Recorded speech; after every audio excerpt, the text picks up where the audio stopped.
Hello, I am back. Hope you've had a lovely day. I want us to look at a particular woman.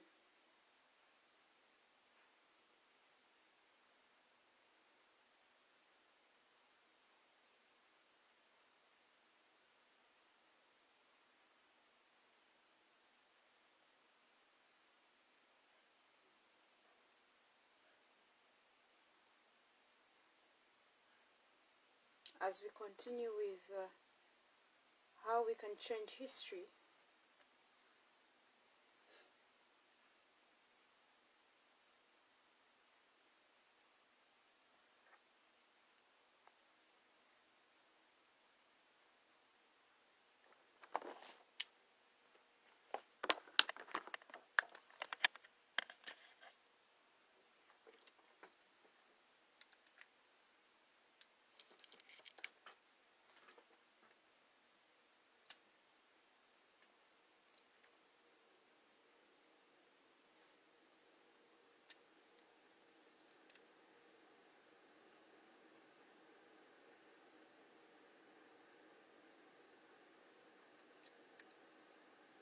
I'm having trouble with, I don't know what's going on, but we'll see what to do.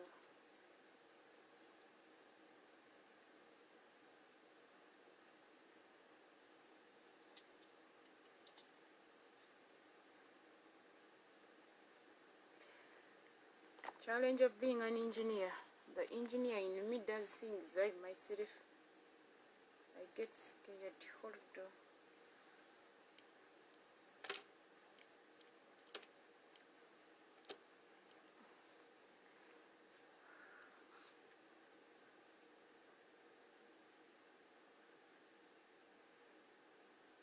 Okay, it's charging. Fix.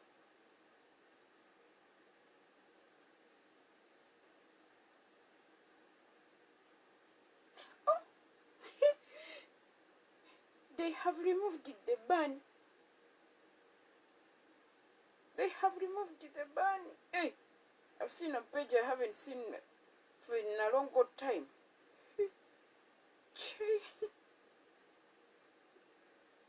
They have removed the burn. A prison lya Facebook nga si lyangu.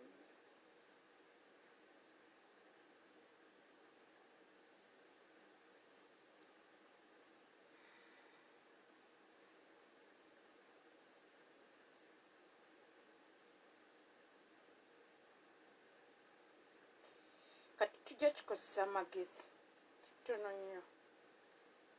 Yes, so that kibeera nnyo mu kkomera. Ekkomera si lyangu. Kitalyanga tewabeereka. Olinda lwe baakola appointment okujja okukulaba. Ogendayo. Oh, ekkomera. Badde mu kkomera. Ng'oli ogamba otumuwonye. Nedda temunnampo.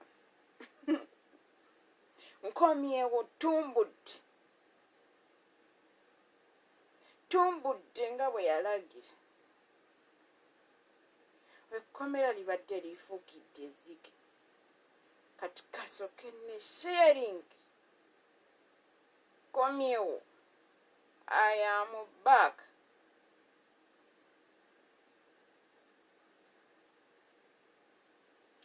Thank God. She's back. I am back. I am back. I am back. I am back. Ate kati ekirungi abamu temusobola ku accessinga Facebook. Kagamba negiriisa eno.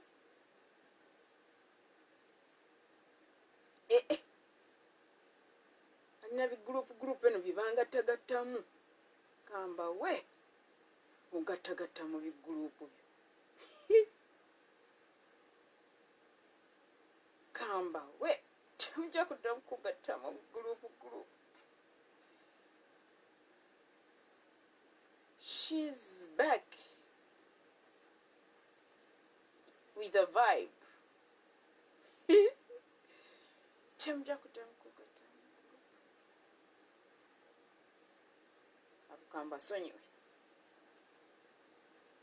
kati sikyataliza tukuba ku nnyama tukuba ku nnyama tusobole okugenda mu ggulu tetukyataliza timu suuna ben yo ntyayo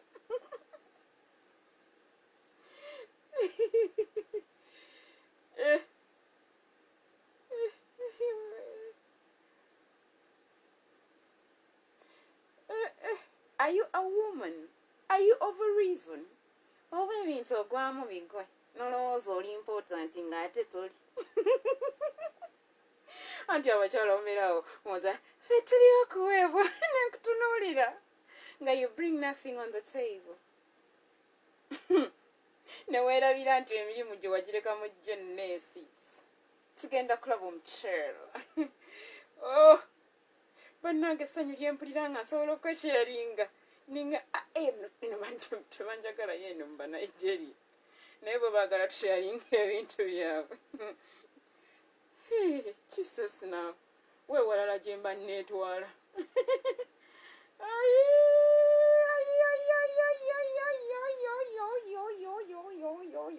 engeri gyeyagala kyaki yebeere ku peji yange ngewotonjagalayo. That selfishness is amazing. Otutunza biki mbwotukolera kagulupu otutunza ebintu byoffe tetujja bigula naffe twakugudde sure ebintu bya mpankwe forex bureau ayi nyabo the way you want us to listen to your things nga tutetwala ne mu ggulu tolina magezi eyo sigenda eri ekibooka gampalulira eyo sigayina abo bajja tumala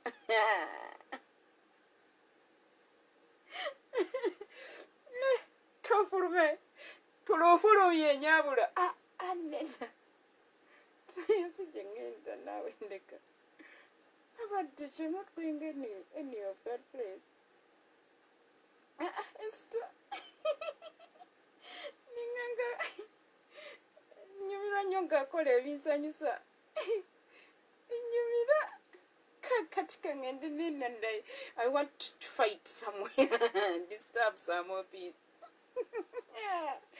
but Bible gamatino peace destroyers will go to hell kati no kati njagala abana abakyala abo batusomesa abo bensinga okwagala kati kamba sindikire kirasi abo abakyala abayita abakyala tulaba aba they are women of a reason kanumbe buli mukazi mufumbo mweragalaga ekitegeeza kati nafuuse muyeekera kanumbe buli eyeyita maama kambalumbe mwenna kambalumbe nyumirwa nnyo ng'oli otugamba yegwe maama yegwe wakabi nedda kambalumbe tulabe oba you a woman of a reason kanumbe ku bakyala bano abafumba abatuwalula nga batugamba twagala basajja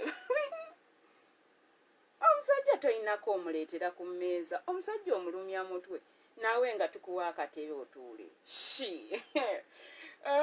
girls kati ze nonyumirwa nange wenaafumbira munampalula ngeri nti sinafumbirwa iwu kola binsanyusa kanumbe nebajja kunkubirayoko obukubizi kanumbe tulaba oba nabo bali important abo abakyala ayere nawe zandye ndi important noli important nakamu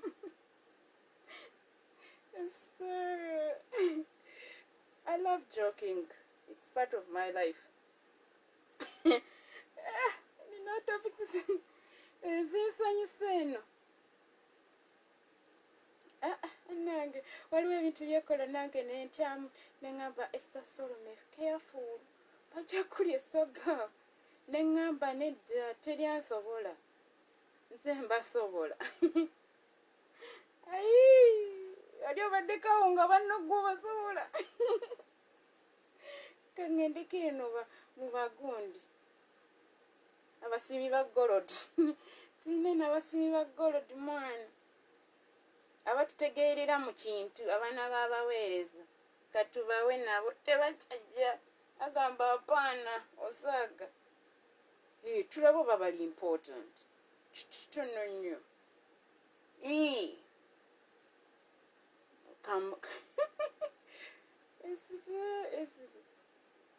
Sawa yakulaba oba oli important.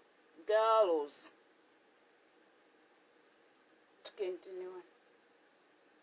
Nyumira nnyo abakyala abafumbo kubanga mulina enneekalakaasa ya levo. Mulina engeri gye muwanika ekintu. N'omutunuulira awanika ebbango nga weetyo tujja kunyumirwa ffenna. Njagala kulaba oba yo important. Oli ewoza yenva nsaale w'ensonga nedda mukwano toli wa nsonga. Ab'ensonga tubamanyi gye babeera. Mpozi temulina Facebook mujja gifuna ku YouTube. Mujja kugifuna ng'efulumye. Okitegedde. Girls, mpola mpola ng'ogamba nti oli important. Mpola mpola. Tubanga tulina kye bayita important.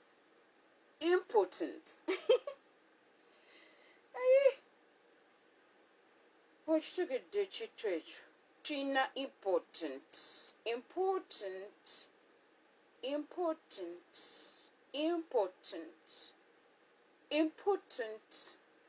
Naawe oli important oba oli important? Oli important oba important? Esther nange simanyi byantabukako kati jankukuyambe mwannatu. Yes, important. Abajjeeko data amanyi gye ndi wagenze mu kusaba. Njagala kulaba oba oli important. Kitegedde kintu ekyo. Nze mbeera awo nga nnoonyayo ebintu ebituzimba ebitutwala mu ggulu. Tugende ne mu bano abakyala bano. Babeera eno ne bagamba mbu bali important. Ogenda omutukkako nga ali bodde. Yes, tuyagala kulaba oba oli important. Mu abakyala mu abayita abakyala. Mugamba mubeere eno mugamba yaffe tuli important tagala akatebe mu. Akatebe okagaza ki? You influencers for what? Jangu wano kulage. Ze jangu kulage. Jangu kulage all important. Boys, musembeze bakyala bammwe mubagambe entuusi. Yes, musembeze bakyala bammwe mbeere nga mutugamba mbu nno muli bakabi. Musembeze abakyala abo tubakeberekebere. Kubanga abakyala batufuukidde efirala. Njagala buli alina omukyala aleete mukyala we. Lwekyo komyewo nsekerere.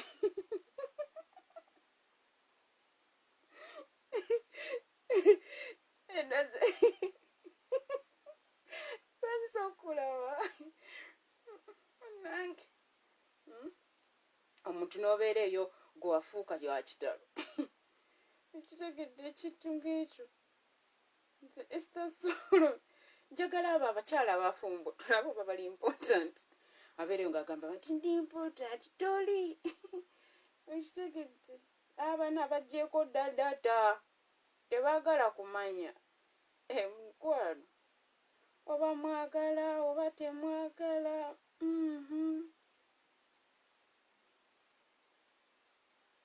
Njagala abagaalos abeeyita gaalos era nkyabanoonya wano bali eyo bawoza kigenda kufumbirwa. Bw'omutunuulira agenda okufumbirwa agamba are we safe? Abagaalos tebategekeddwa bayingira ekintu nga tebakikola ki. Thank you.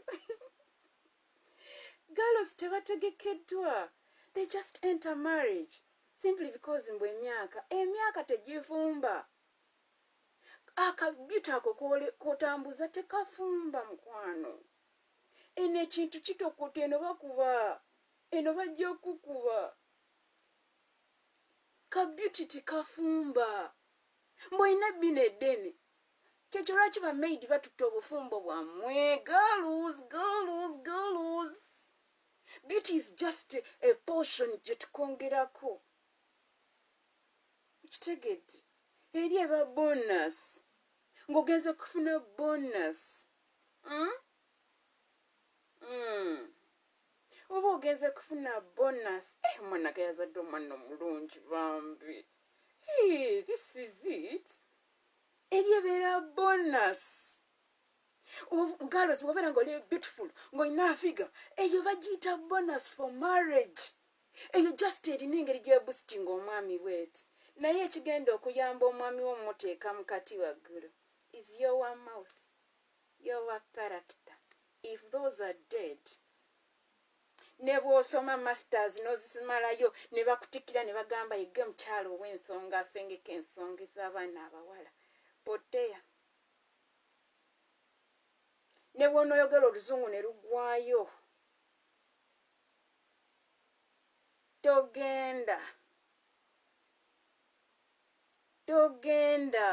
nze kubuulira tekiriiyo ebitabo byonna obisome njagala obisoma obimaleyo byonna njagala obimaleyo agannyabo bakuteeke mu mawulire wenna bakuteeke mu mawulire bakusonjole bati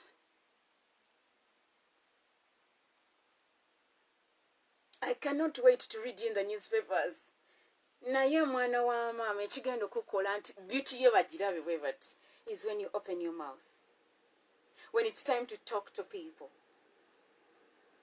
Kati ate ojja kwogera naye kati season gye tulimu twetaaga practicability njagala ondage kiki kyokoze kyoleeta ku mmeeza okitegedde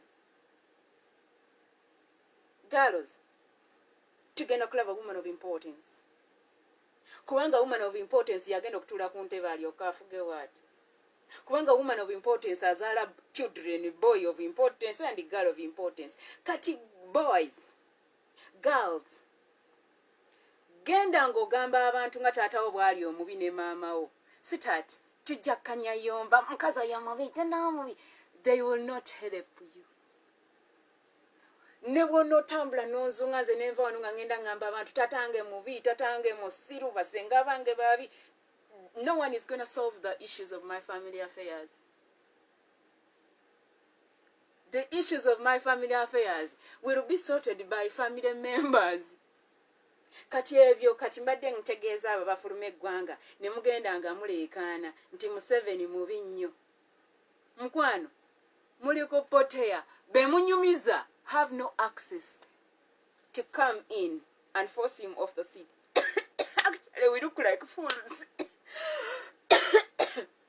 But sunga busunzi bagenda gamba ye mubinyo but tebasobola kuyingira ggwanga ne bamujjako singa bali basobola bandi kikoze after the first 5 years kati nze kanyumirwe nga they make you look like fools out there. Omuntu omugezi ye muntu agamba nkoye naye bwemba nkoye nkozeewo ki njagala tulabe kikyolese ku mmeeza omuntu aleeta change alaga kyateeka ku mmeeza nkoye tata wange enfuga gyanfugamu tata tutwala kapaala tuwa amateeka Esther oleeta ki ku mmeeza be bantu abagenda okutuula balyenga bakabaka nga abaleekaanyi omulimu gwabwe si mwe musoose okulekaana sebagala yaleekaana musajja watu yagenda nakufa oyo private parts waffe bastrikinga lukululana n'erinnya abantu that blood negenda Besigye n'avaayo ne bastrikinga abantu ne bafa ogw'omulembe ne gugenda kati ne guno ogwammwe gujja kugenda ate mwe muli unfortunate kubanga gwe mulembe ogulina okuddako okukwata mu kintu naye olw'okuba Katonda atutunuulira n'agamba bano mbeesigise eggwanga lyange lye nnalonda naye olw'okuba mulina obwongo obunafu keep shouting I'll keep ululating. Auntie mwagamba we are chosen. You are the chosen? Yes, we are the chosen. Yes, we are the chosen. We are chosen. When God chooses you, He trains you. Never munavayo, and you expose everything and everyone. By the way, the more you expose people, the more you expose your stupidity. That is the unfortunate part. Bwoberanga mu lujjudde nga abantu boogera. Sooka osiriikirire obuze ngenda kwogera ki. Kubanga bw'onooyasama bw'oti. Mugenda mutambula. Museveni dictator, Museveni dictator. Engamba. Wamuleseeko akola mirimu. Wamuleseeko atudde ku Namulonda alamula. Gwe bw'ogenda weeranga Museveni musiru. Abo bemugamba Museveni musiru. Naamini yali musiru. If you mention Uganda, the next thing they are going to ask you, how is Amin? Like, generally, we look like fools. How you expose your nakedness. Ekisinga okunsanyusa, wera evidenti nawe ogenda gitulamu oti, tukuwalule. Entebe ewooma, naye entebe ejjudde obutwa. Katonda yatukooye that tasobola tuwa buwi bintu bye. Akooye abaana ab'ekyejo. Omwana bw'aba tali ready, they will not give it to you. Your father can't buy you a car when you're not ready. Having age in 37, 40, 38, simanya biti. Hezekiah was a king at 25 years of age. He was ready. Today we're gonna look at a particular woman. Yazala chinene. Mama yazala chi. Jesus now. Mama next. You go next. Is your woman the woman of importance? Is your woman the woman who is giving birth to the next in line? Oh yeah, was an uncle important. Totally. Girls, you're not. Because you've refused to walk right with the Lord. Mama yazalo munene. Aye. But mama bali kutab. Is your mother the mother of importance? Hey, chi now. Ba mama yanajemuli kagoba kamwe. Ba mama mujebale. Mama gwozala bana bagezi. Gwozala bana basiru. Ekitiibwa kikyo n'obuyinza bubwo. Mama uyazaala ki? Ayi. Mama yazaala ki? Mama uyazaala ki? Ate girls buli lwotatule mu kirasi ya muntu mulala gwe togenda kkula. Ebyo byowooza mbu bino byenkolera abaana bange. Baby, omwana akuzibwa kyalo. Oyagala omwana kubanga gwe tewakula ne taata, abamu temuyina bamaama. So you don't know. Omwana anaatereera akuzibwa abantu abasukka mu basatu. Maama bw'onna okweka obwana bwo mu nkwawa, making sure nti ogenda kuwangaala emyaka 120. Naye bw'obanga tosuubira kugenda that long, I was over this. You start taking your kids to important women and men. Baba bangule. Ze kubuulira. Nze siri self-made. I have been raised by the old, the young, the rich, the poor, the middle class. I have been raised by men and women. Ngeka talina kalina. When they don't even have sugar in the house. Nganze mugula. Have been raised by tata nga talina fizi. Nga si yanzaala. Nentuula naye nempuliriza n'ayogera neŋŋamba kale ssebo, kale nnyabo. Then I've been raised nga bali be batutegeerera mu kintu.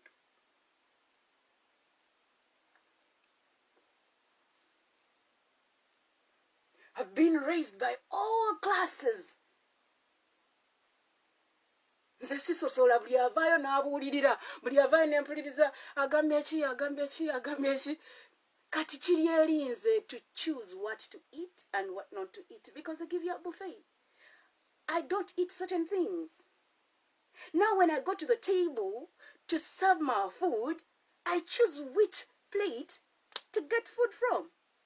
Most of you fees abawerera siza abakadde bamwe. Those are things bye mwakweka ebibamenya. Katonda si musanyufu whenever you're not appreciative. That is why mugenda kusigala nga muli ba giant. Ayimawe. Mugenda kusigala nga you're just giants. Because temwina na identity. Kubanga oli kagongo ka either tata w'omusajja, mama w'omusajja, abamu muli ku bugongo bw'abakadde bammwe, amanya ge mutambuza g'abakadde bammwe. Singa ofuutukayo bw'oti ng'erinnya si lya taatawo, teri agala nakulaba kubanga tosobola.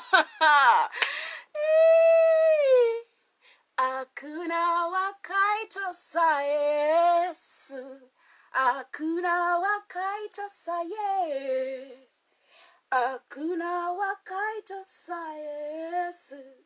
I've been raised by everything. No ingira mu nyumba no gambe no waje tuze. But I put my pride down. Nengamba I have to grow.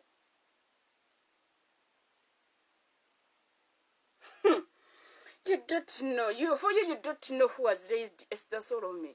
I've been raised by the best. Nayenga that best togena muulira mawulire. That best nga tujja na kumusanga. Nze gwolaba bwenyimirira bwenti. Bwe nkola bwenti n'otunuulira layini enkuzizo ogenda kudduka. I am the type I sit and listen to everyone around me. Naye mwe mwefuula ba kitalo.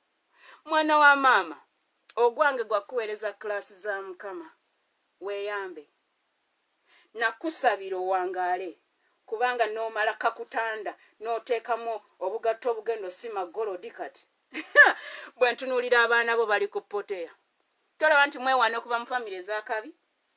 Teri ansinga kuva mu famire y'akabi. Ekyo kakikubuuliro kitegeere ogende nga okikunuguna.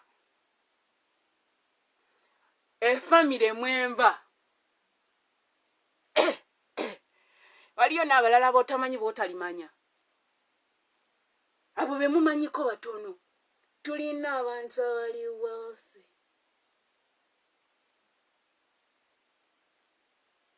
Tulina abantu nga togenda kubamanya. Naye nga balinawa. Nga nze Esther ebintu byempiseemu sandi biyiseemu ku ssente ze tulina mu famire mwenva. Kati gwe bamanyiko abo tobimanyi gwe. Tobitegeera, tobiddanga namu. Singa omala n'osanga jjajjange Kabejja, unfortunately tewamulabako. The other woman did her things in a private manner. The other woman ng'akola n'ogwa mu katego ke.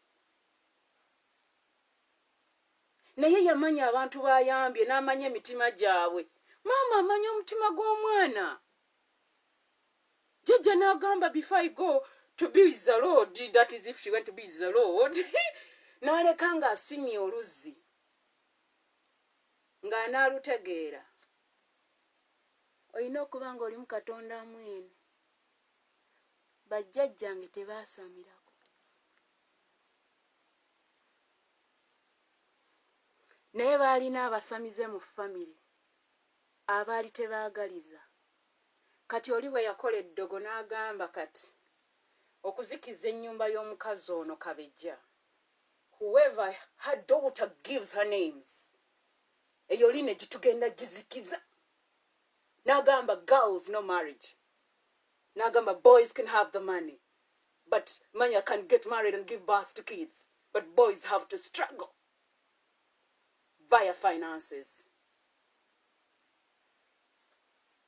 Nga bwe kitakwata abaana ba Nakimera, bwe kitakwata abaana ba Kabejja, kirina okukwata ffe abazzukulu paka ku mulembe ogwokuna.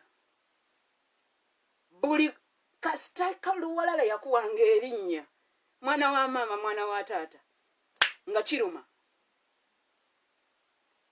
Ffe omukisa gwe tulina. Nyaawo.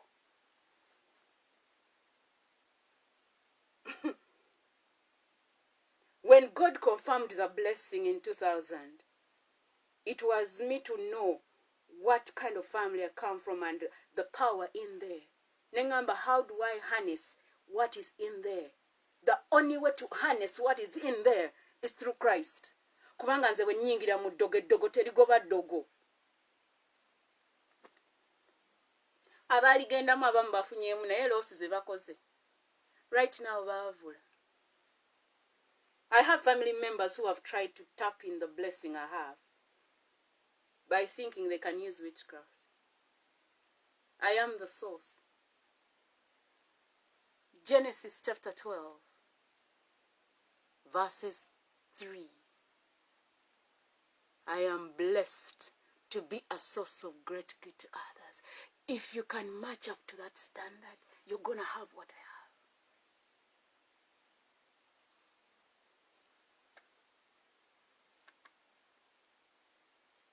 Bw'onooyiga okubeera source y'abalala, ekyo ky'olina olina lack. You don't have a blessing. What I have is a blessing. Tebagirabira mu material things. Muli kupotea. Singa nali selfish nga mmwe. Singa nsitudde ebizimbe mu Kampala.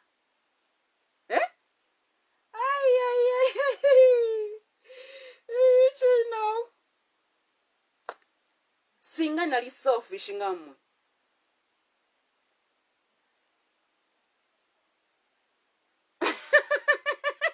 Oyinyumira.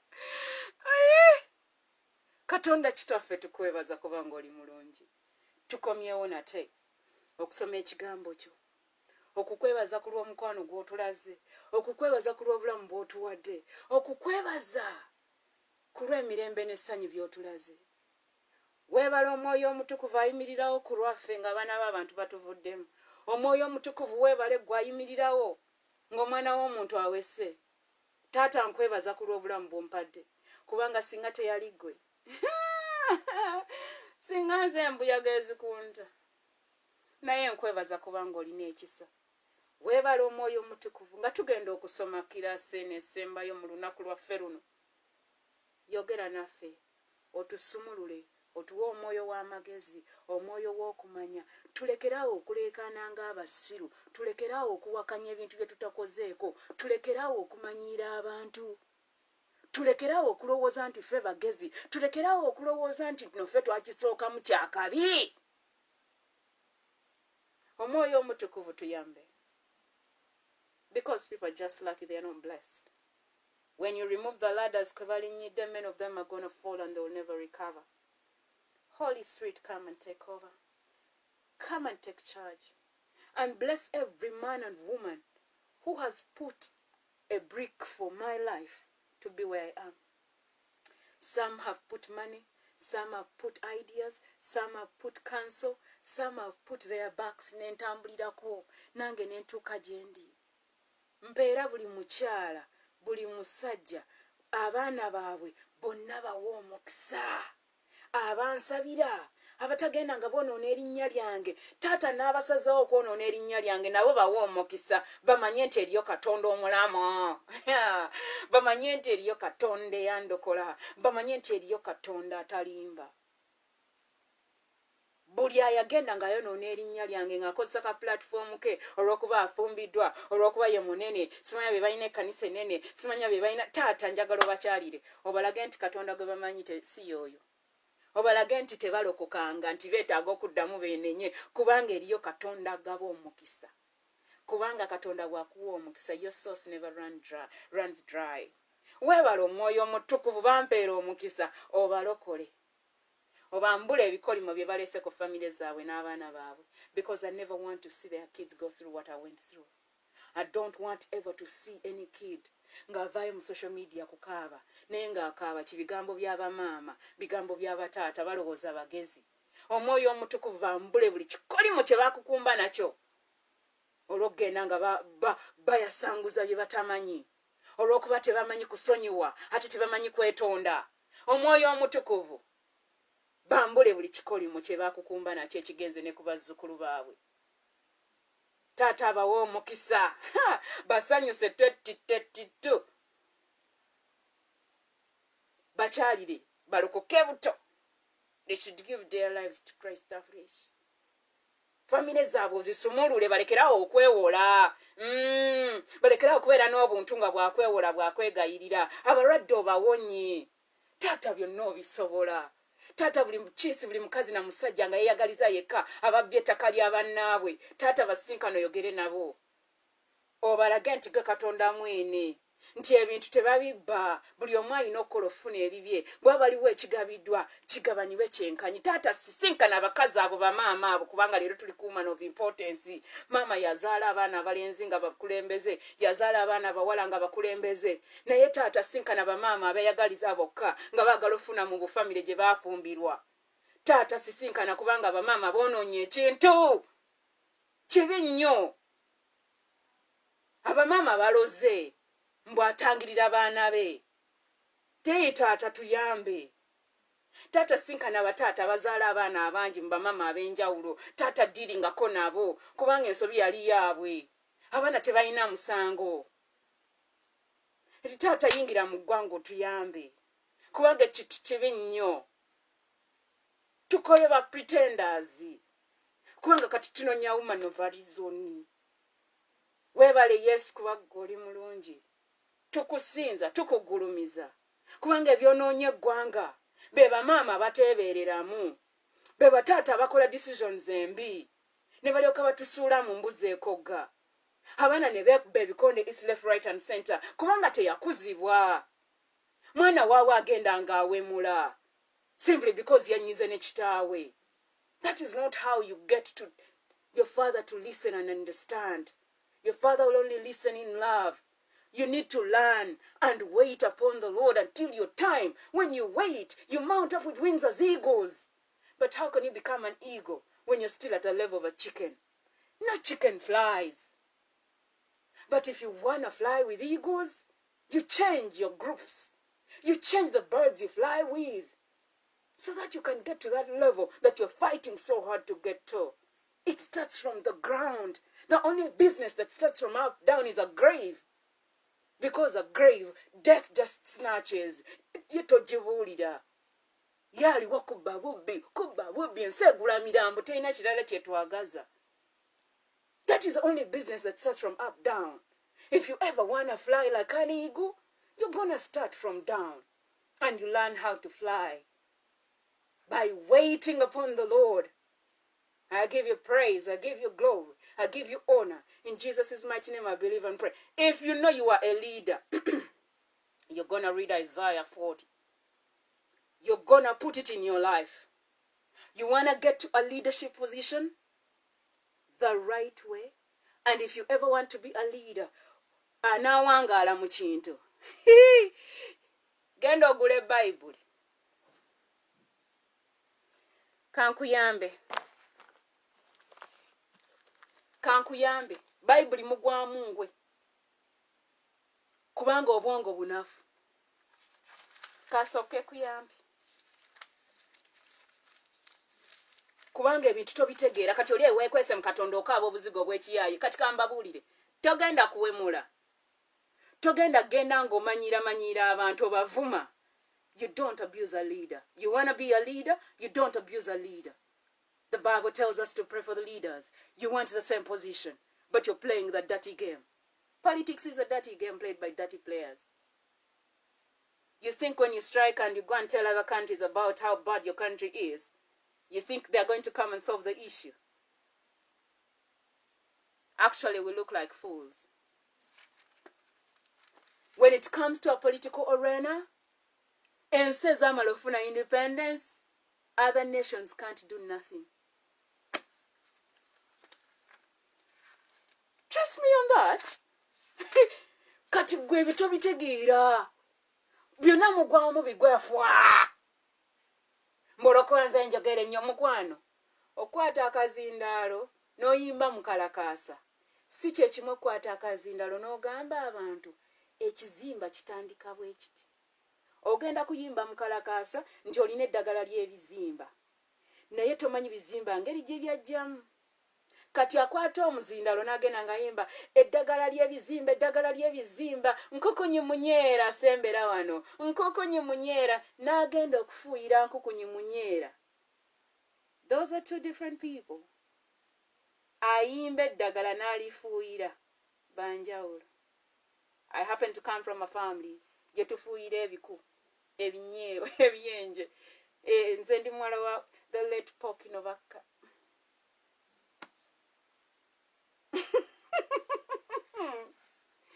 The experience they have in pest control. Owankukunyi munyeera tajja. Balina smoke detectors. Agiteeka mu mmotoka neerongoosa emmotoka. Ekintu muzeeyi agenda okufa ng'atukoledde omukululo gw'otasobola kugoba. Experience gye tuyina mu pest control eri ku level ya waggulu that gwe yakatandika ekintu bw'oba oyagala okutegeera ekintu mwana wa maama mwana wa taata ogenda kutwebuuzaako. Ffe tufuuyira embassies. Ffe tuyingira mu masomero amanene. Ffe tetwera nga tetuli mu kalakaasa. Abamanyi the quality of work we do, they know how we do things. We travel from one district to another. Ne tufuuyira ebiku munyeera mukeke nyisimanya byakoze bitya. Tutula ku Ikotoriyo. Taata Raymond Kigozi yatuulayo. Omukulu Peter Kisitu n'atambula n'abakozi bonna ye mukozi kubanga omukulu Ssekabira Victor ate alina okugenda eri mu ba architect n'akola emirimu ate n'amala n'adda. Omukulu Beatrice Nakimuli n'atuula eri mu banka mu Centenary n'akikulukusa. Kati bwe tuba tetulina byakola ng'abakozi tubawa liivu nga ffenna tukikwatiramu ne maama asigala waka n'alunda enkoko. N'amala n'agende waggulu ku ttaki n'atusabira omukisa ffenna kwegama ne gutujjula. Kati ogenda kuvaayo olumbe tolumbanga ennyumba ya Pookino mwannatu kubanga nze muwala omukulu mu nnyumba. Ogwange gwa kusaba kubanga kati siri ku ground. You can't match up to the standard gye tuliko. Ekintu olina okuba nga okifunyemu experience. Ebyo byovaayo mbu wajja obuntu ekyalina byakoze bitya baby. Taata yagenda nga Texas. N'aleeta ebirawo ne muwala omukulu n'amuwa. How do we meet? Nga ngudde S4 ne ngenda Caltech Academy. Naye nga nayitanga ku Miracle Center nga simanyi nti babeera awo waggulu. Bwe namanya nti ku kkubo kuliko abavubuka benzirayo nabeeka. Ne ngamba, I have found friends. They stopped being my friends. Waliwo yansanga ne Ssekabira Victor. Professor Amomu bw'ati atudde kagaali. N'alyoka ddayo n'agamba abavubuka ku ssomero nti nayo nooneka mbeera mu basajja. Ne ngamba, boys, don't look for fame standing on Esther Solome. Okay? Kati nze kandabula obwo bwana bwammwe kubanga obwana bwammwe bugenda kuyonka empisa bwaziyonka dda anyway. So si kikolo. Kati kantaasa abalala. Unsanze etambula n'ekyali wange. Anti uniform nga tekuba badge. Fe abaana b'e Caltech tubeera bayaaye mwana. Tubudde ku ssomero tugenze aba Victor. Nze nga wetuuka ali nga zigula fridge. Nga tata yagamba lya buli kyoyagala. Tata yagamba abaana bawala temufukamira siri kabaka. Mama nagamba nedda naawe toyonoona abaana. Tata yafuna accident. Neeredde ebizibu mu magumba. Tata naafwa mu 2016 mu June. Saaziika nali mulwadde. Tata yali anjagala ng'obuyinza bwe bulagira. Nze nagenda emulago okulaba taata. Ne batuviira.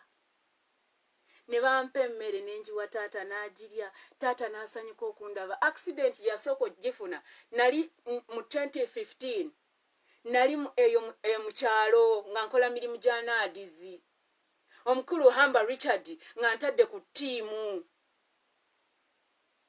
ngenzo kola emirimu gya Nazi president agobya abakozi ba Nazi bonna bafubutudde kubanga babbi bobbi ne mama bamugoba tatawo bamugoba oba kati oli yonyize nawe kalakasa nedda tatawo yali mubbi president yafumula aba Nazi n'afumula aba UNRA bwe baba bakola ebikyamugobagoba tetutina budde bwammwe kati oli eyo wenna oli mu kinyiiza mwali babbi president yagoba Nazi n'amuyingizaamu military Ministry of Internal Affairs bajingizaamu amagye ne batandika okubatawula baba training kubanga nga tukoya abafere n'abayaaya ababba passport bazikyusa nga bwe baagala naawe oli eyo oyingira eri n'olyoko ofera buli kiramu estampaye mutwalaana nze nja kukuleetera passport ng'ewedde buli kimu bagenda okulanga mwina fake passport ate nga mugenda ku NASA nakugamba ku NASA gendayo mpola jjajjange yalina printer ku NASA Road omukulu Lad Musoke yafa at 48 bamukuba amasasi kati ebyo byogenda ng'oleekaana batane bajjajjaffe jjajjange maama abali buto jjajja yagaana okujja ku mukolo yagamba ye tagenda mu kiwempe Cathedral Rubaga ye wabeera efitiibwa naye bonna abasinga bwe bagattidde Rubaga mu fitiibwa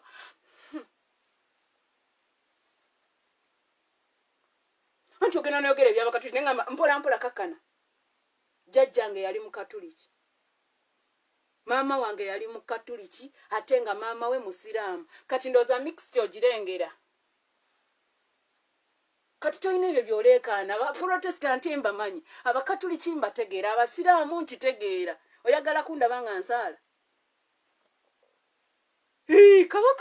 kabaka bonna akola nabo n'abasamize mbamanyi nyabo kubanga bw'onoobera president teweekubira mu tribes naye abaganda mumanyi lwaki entebe temugenda kugifuna you're tribalistic and God does not work with tribalism kyekyo lwaki mugenda semba kikiya entebe yali yammwe entebe ne bagibba entebe paka lwe yatuuka ku Museveni si ye yabba entebe yalwana n'agifuna entebe gye muleekaanira yali nzibe oba nammwe musobola nammwe mugibbe nyobo nammwe mugibbe mwepankapanka giyingiremu nkulaba you think going to the streets leekaana mulinnya obunyonyi bana bali abulodi baleekaana tebalina nno nampapula tebalina gwe balonda nyabo bamaama biki bye mwazaala unfortunately ate kati nammwe ffe bamaama abaliko mbalaba eyo bagaalo zinga be bamaama abaliko balina engeri gye batunula nze ndi maama excuse us maama maamire eyo nze ndi maama nze ndi jjajja nze ndi ssenga tobiddanga namu okubeera maama si trophy it is a ministry okubeera taata is not a trophy it is a ministry mu maama ne taata mwe muva president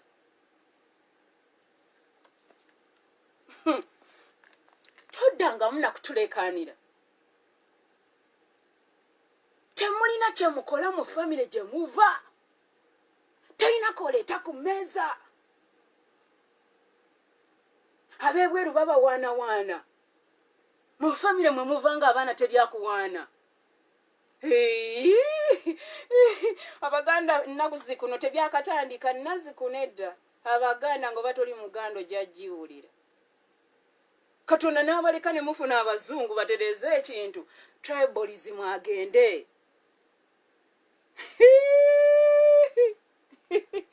naye era obwongo bunafu abanyankole n'obatunira mu kanisa mukaba abanyankole eweru ne bakaba abanyankole neŋŋamba abanyankole mugenda bafulumya eggwanga kino kitalo mabeere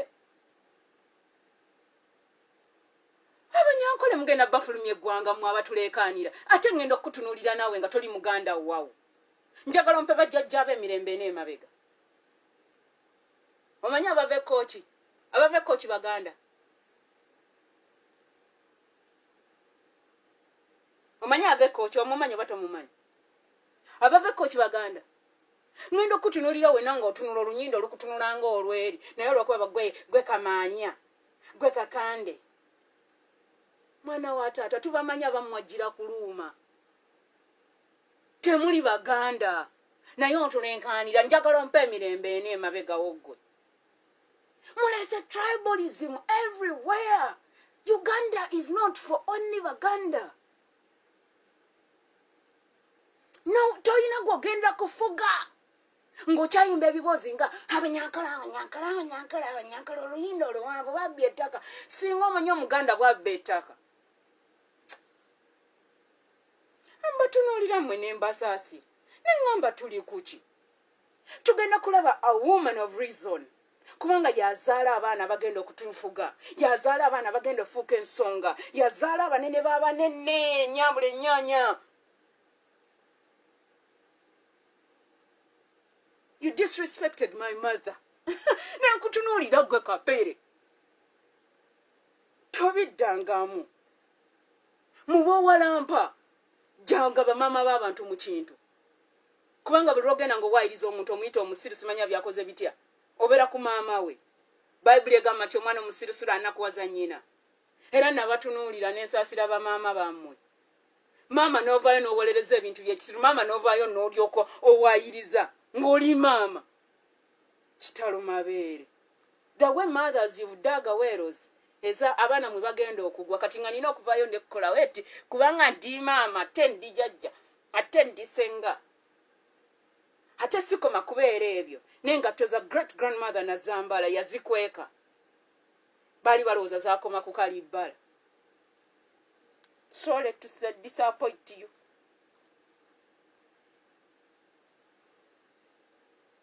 Ebyo bye mugenda ng'onyiiga. Naye ogenda kufa ento tulekera obwo bwana bw'obukopi. Tugenda kubukuba empimo eno kino ekisaakaate kye tulimu. Omwana omunafu tagenda kukisobola. Muwoza ye next in line. My friend, inheritance tebagiwa banafu. Kati buli munafu alina inheritance ngenda kuyigiriza nga bwe nkuba kibooko. Ati yeze jaja. Ebyo bye mulekaana mbu biki. Wiiru baazikyusa abantu bagenda bakyusa wiiru z'abannaabwe.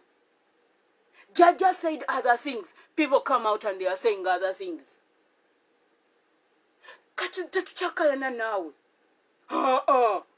Nze nnumba bulumbi Namulondo ne mutegeeza Mukama Bayibuli egamba etya kuba mulekwa. Proverbs 20:13. Taata aleka obusika bw'abaana b'abaana be be bazzukulu. Kati mugenda kumbulira abazzukulu kye mutukoleddemu abasika.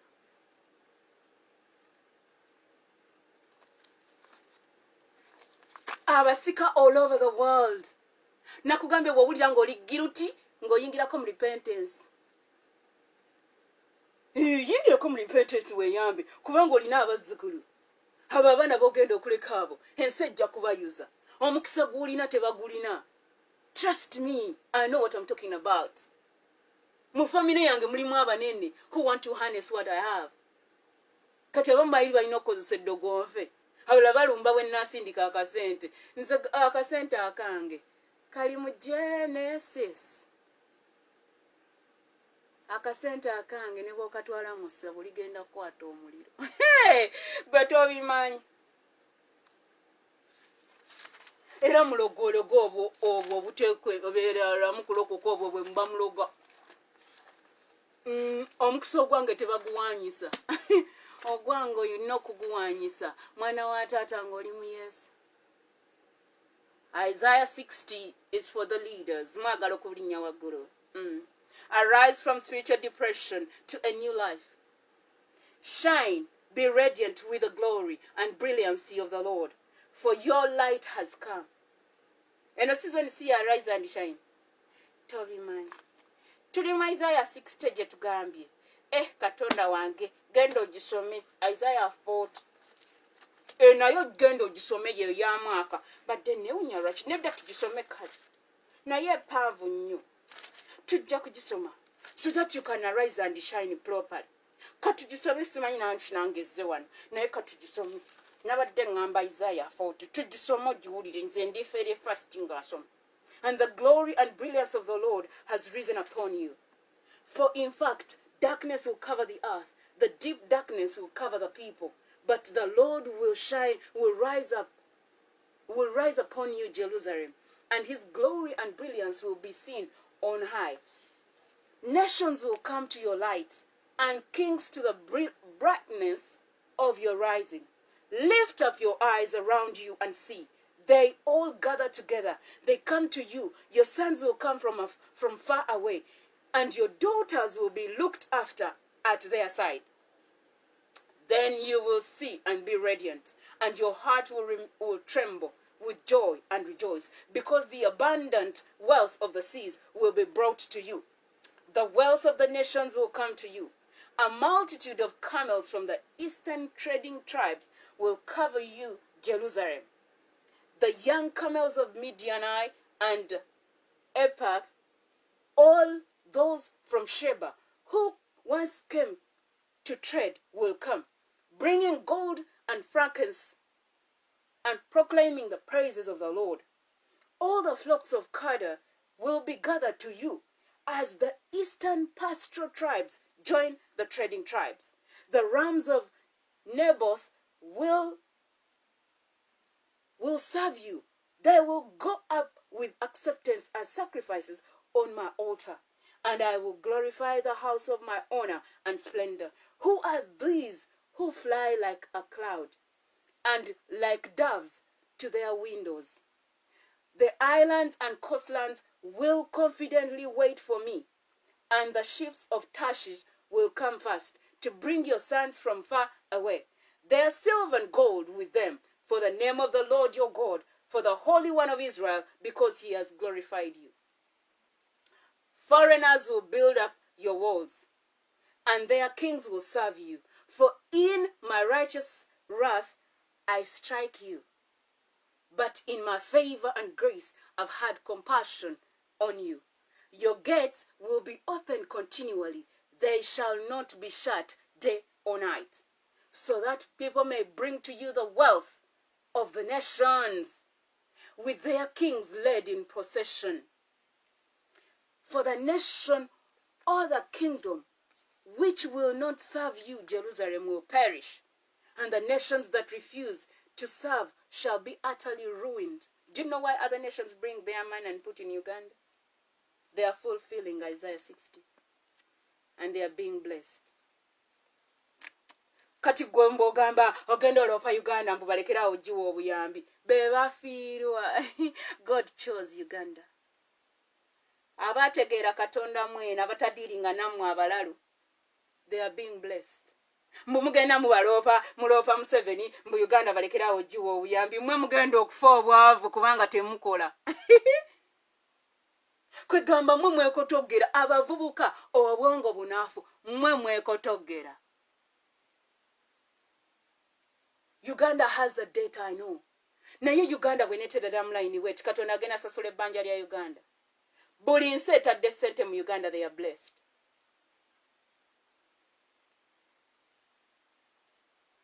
Naye gwe tokimanyi kubanga ebintu by'omwoyo ogwamu bigwa fala. Ensi eyi eri physical ekolebwa mwoyo.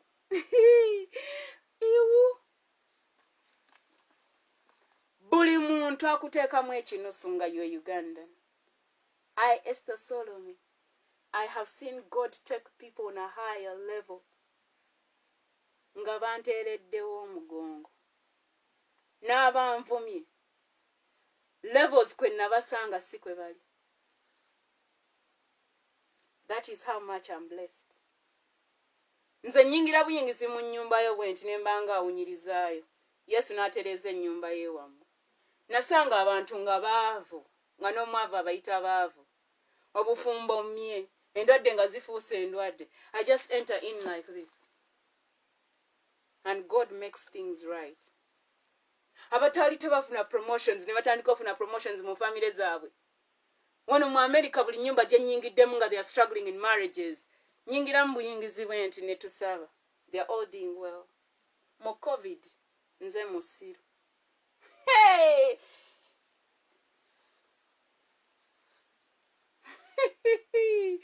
Iwo.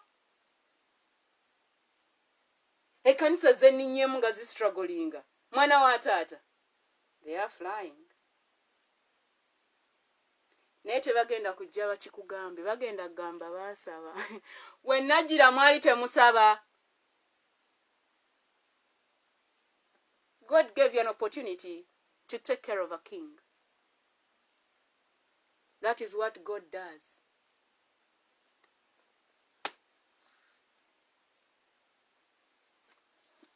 Don't touch the dial. Ndi wano mu Isaiah 60. Nze ne bwombikka n'ogenda ngo erinnya lyange lisiige evvu. Mwana wa taata, akataala akanjakira ku mutwe, awo ng'otututte mu vessels. Mwana wa taata, my candle ewunya akaloosa. Eyiyo terina fragrance wadde naaka. Buli oli bw'akyuka n'agamba oyo ani azze.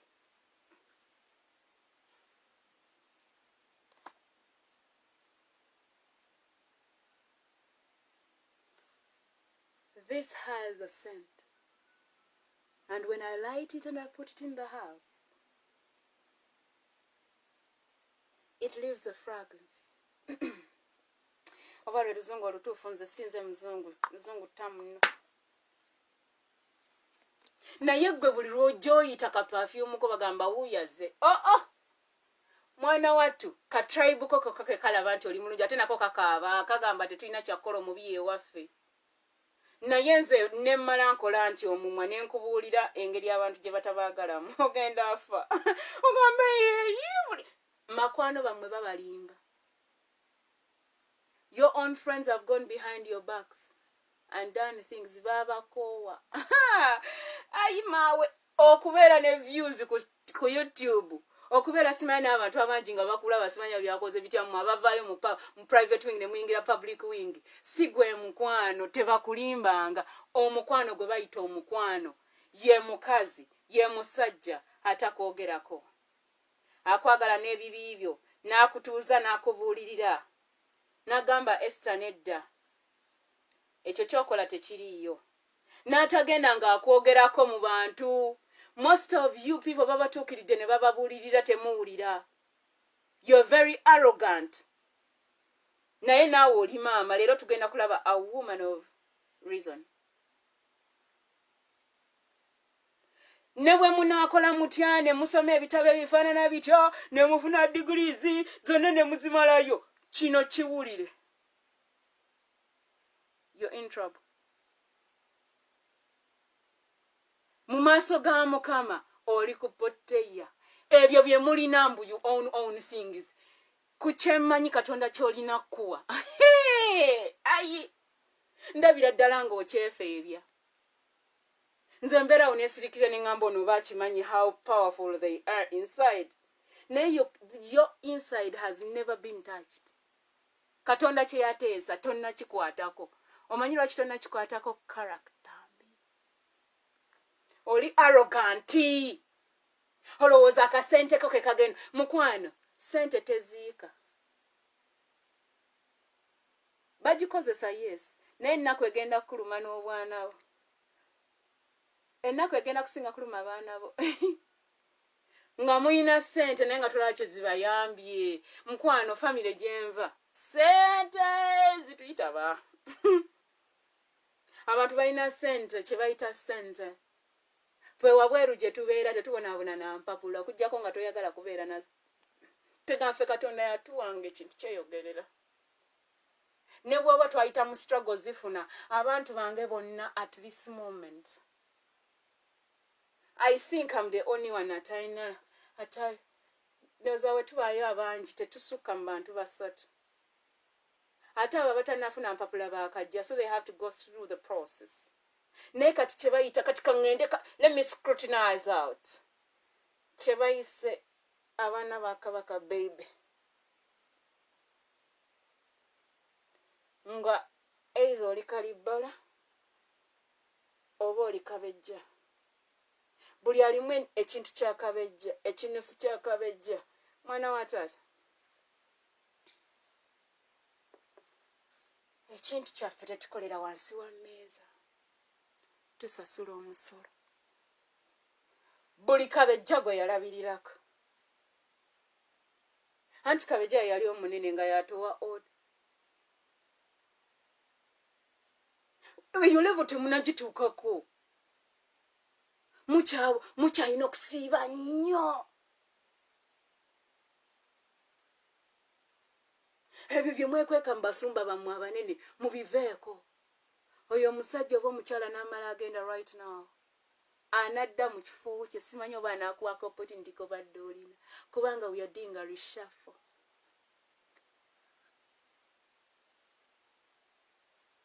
Katonda agenda fulumya abaana b'abaweereza abo bagobe mu buweereza. Buuza Apostle Bunju. Anti saagala kuleekaana kubanga y'omu ku basajja Mukama gwe yagamba oti tokwatako out. Waliwo kugenda nti ogende n'akayumbako byonna yabimusuuza. Obanga ku Katonda mwene. Y'omu ku basajja Katonda basuuzizza ebintu. N'addayo ku zero. Nze we nasooka okuwulirira Apostle Bunju nga mpulira erinnya lye nga simanyi baana be. Nga y'omu ku basajja saako zaabwe tezibula zabeeranga mu mwami Nsubuga. Abantu ababeera mu acrobatic, you know what I'm talking about. Nga bavaayo nga be bakolola. Gwe nga okolola biki mu bantu.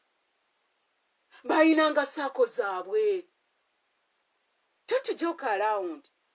Naye nga bw'onooba osanga taata wange e Kabowa. Tojjanga ne kasaako ko. Ebyombo olina ssente gw'ogulira ekkanisa byakoze bitya? Ng'ayimirira mu ssuuti ye n'akutunuulira. N'akugamba Mukama Bayibuli egamba bw'eti oti. Gaalo ozayambala musalankwawo oyagala kujja ku kituuti kuweereza tolinnyayo. Bannange obulokole bwedda. Bakukuta n'omusajja nga si wuwo mukukuta. Bwe muba temunnajja ku kituuti kwenenya. Mwana wa taata tojja. Omwana yakikomyawo e Kabowa ye Grace Adiba. Ekkanisa n'etulika n'ekaaba. Oyo yankubya kibooko. Kutambuza budget ye y'embaga 2018. Hey, I was asked questions. Who are you? Nengamba. Mama wange was part of this girl was being given birth to. N'erinnya lya Grace, if I'm not mistaken, it's my mother. Mama wange aleza abaana mu kanisa. I was asked, who am I? Okutambuza budget ya Grace y'embaga. Netunula wetu nengamba, hey, yaye. Abazadde nga tebamanyi nti ffe tuli eno ku WhatsApp group twekuba bikonde. Mulowooza byakatandika kati. 2018 yankubya kibooko. Nenkubya mu family, nenkubya mu kanisa. Engeri gye bakukuba gye bakuzaala originally. Ate gye mwaddukira mu taatawo gy'addukidde eri nayo ne babalula. Don't joke around. Before I know it nga banzija ku group. Nasooka kuteekako njiri ne baŋŋamba nteekayo nnyo. Ne ŋŋamba yiye enjiri kiki ekigenda mu maaso. Like nze saabitegeera. N'okunteekako egulupu lwali lutalo. Kaweesa Fira ne Magi Kaweesa ne bakisukuma. Lwekyo kintu n'agamba Esther ekintu kitte. Kalyango Paulo nga yavaako ku group tomunyumiza. Alina ebintu byatakola. Ne baŋŋamba Esther. Nangamba munanga abaana ba Musumba Kaweesa balemeddeko to them am family. Ate eri bagamba no. Katonda nga anaakulinnyisa eddaala. Tulina sooka ne tukukunkumula ne tulaba obwerere bwo please. Ne tukulaga nti tolina kyoli. Kati ebyo gwe byusanze nga weekalakaasa kati right now. Babyekalakaasaamu dda si gwasoose. Nze kibooko ze nfunye. Lwekyo kintu n'agamba Esther kintu kite. Ne mugamba nti bali balemeddeko. N'agamba Esther, I love Rachel. Bwe najja mu America, Katonda yampa maama. Rachel namwanje kintu. My well-being is Rachel's concern. bwe nagaana okukola mukama kyaŋŋamba ne ntandika okwambala pampa.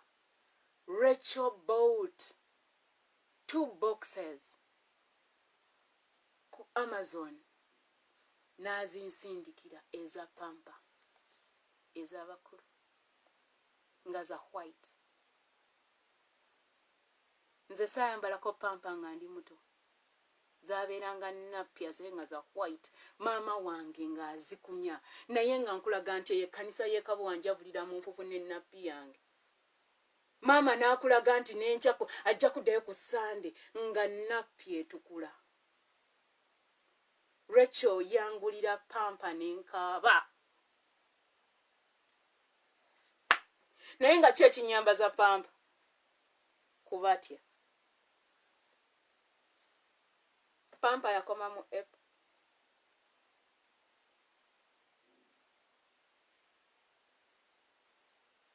Bwe najja ku America, Rachel yampa $200. Nazeewola ne mugamba ngenda zisindikaka. Naye nga nnyamba mwana wa munene nga bakadde baganye omuwa ssente ajje mu America. Nga talina ssente zimumala. It is later Rachel ne mubuulira amazima. Nga nina okuzimudiza. Rachel n'aŋŋamba, Esther, don't. Sisobola kuwola ssente. That is Rachel. Musumba kintu olina abaana.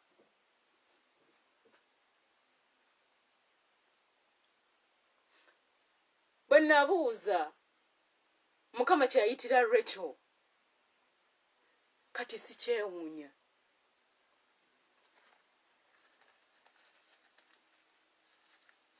I know Rachel's purpose in life, and she has done it in an amazing way.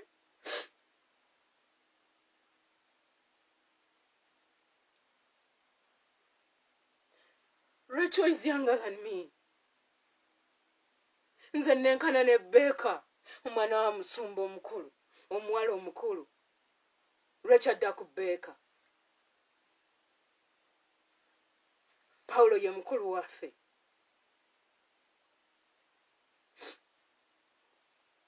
Beba mama beekubira essimu ne mukubira kojja Dustville. Ne nkubira kojja Seruwu. Ne bazzaamu amaanyi. As much as right now bantya.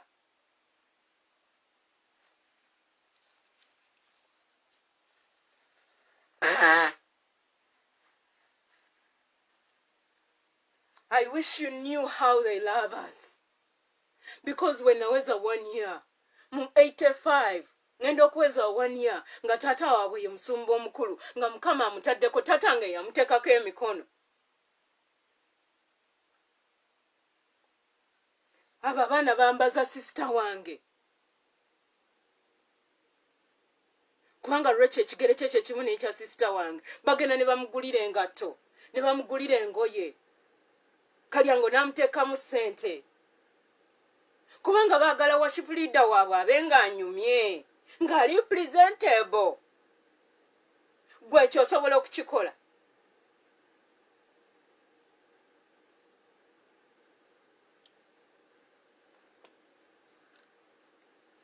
Because they see value in us.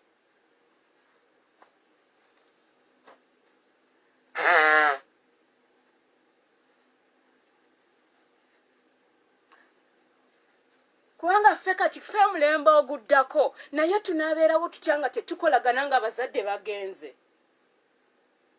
Abazadde be balina okutuyigiriza nti nedda okola bwoti ne bwoti banno. Nze abazadde ababa tebaakikola nze kankikole. Ntuula ne bannange ne mbagamba nedda. Nze lwe nalaba musumba kintu nga yeewozaako because of how we do things. Ne ŋŋamba Rachel ne mugamba nedda, taata tayinza kutandika kwewozaako. Nze Esther Solome nga nkola ebintu byange taata yeewozaako mu bantu. Right now we are to pay for our mistakes, not our parents. Mama, omulimu gwo ki? Obiisebiisa abaana. Right now, nenkola any decision now. Any consequences are upon me, not my father or mother. Tukubiza bakadde baffe for so long. Other parents muyamba abaana bammwe. Mulekeraawo okubikkirira ebibi by'abaana. omwana bw'akola ensobi mugambe nedda genda wenenyeze banno naye abaana temubagambako mubikkirira babikkirire abaana mpozi ye muneneeka sole musonyiwe nemanyi obyerabira musumba atuula n'abaana ne bateesa bali bakulu banne. He did that with me. Do you know how much musumba kintu wanjagala? Obo yagala omulabe nga ntadde ku status ye ng'agenda agamba abantu oyo muwala wange. Nedda mukwano. Musumba kintu mukambwe. Musumba kintu nga yakutte sitiiko kukuba. Tomulaba kuseka ku kituuti. Oyo abannajja hayi be bamutegeera. Nga yakutte sitiiki okukuba. Ojja jiwuli.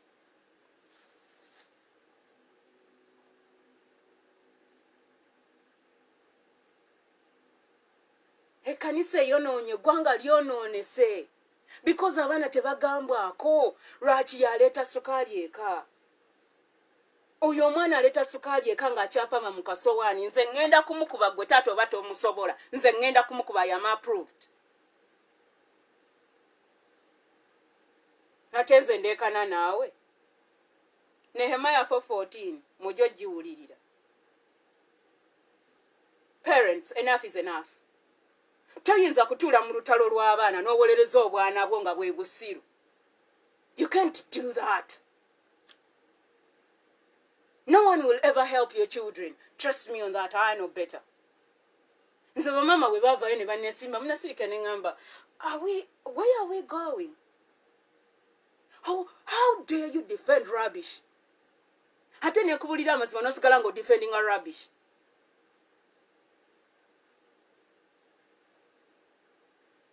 I know I'm not your daughter, but next time, if your kids get in any friction with any of my kind, let them deal with it themselves. Abazadde muswadde ekimala.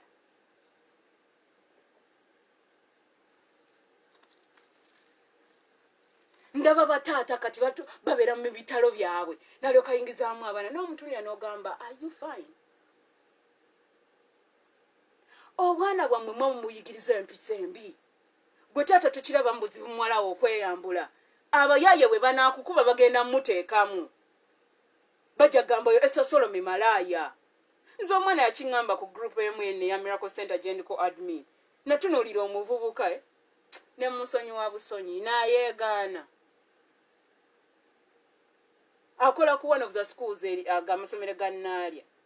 Waliwo essomero eriri ekiwaatu Didi Kisaasi, woyitamu wava Kisaasi n'oyingira eyo mu Dekkulambiro. Yanyumyanga nange nga nyumiza byasomesa ku ssomero ate nga asomesa arts. N'alyoka avaayo era waliwo ne lwe yavaayo n'amanyiira Professor Kayuwa. Ne ngalaba bano abavubuka abasiru. Sebo yampita malaaya. Mugaana kuteeka bya kisiru ku gurupu. N'alyoka nnumba mu kabox n'ampita malaaya. Ne ngamba kati laba ono kapere. Oba ani amuguza.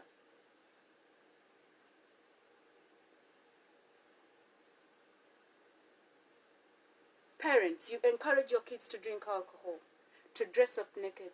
Akakaana ko bwenkalaba ne kayingira mu kikonde outside. Obwo bwana bwammwe bulina obusungu. Bwo we busunguwala nga buwemula. I know them abawemuzimba manyi. They cannot afford to sit and discuss issues with Esther. Ye bwanyiga nga awemula. Abo ba weak chaps.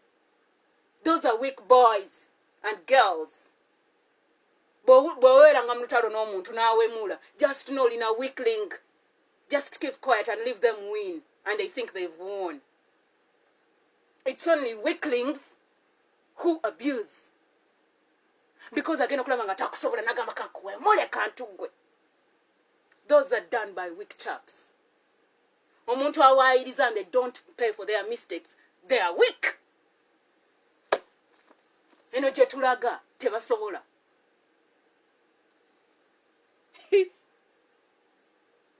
Ekisaakaate ekisawe kye tugendamu kati. Tuzanya baseball. Bw'oba tomanyi kanyuga mupiira.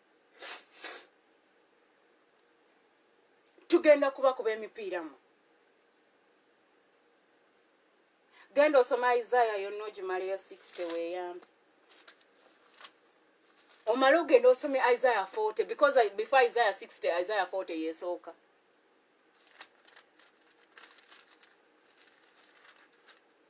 Genda osome ekitabo kya Isaiah kyonna. Oli eyo otuleekaanira. Because Isaiah 40 botuka ku 31 ngegamba, but those who wait for the Lord, who expect, look for, and hope in him, will gain new strength and renew their power. They will lift up their wings and rise up close to God like eagles. Rising, an eagle is the tortoise. The Lord sent me here to learn the life of an eagle. Because the US is on top because of the eagle. I didn't need to go to UK because I come from a country that has kingdoms. UK is on the map because those are kingdoms. God works in kingdoms. God works in eagles. Uganda, for God and my country. Naye ekintu mwakikyusa for your stomach, for God and your stomach. Why do you have those mottos? The US says that in God we trust. Never get off with Kaya Wayward.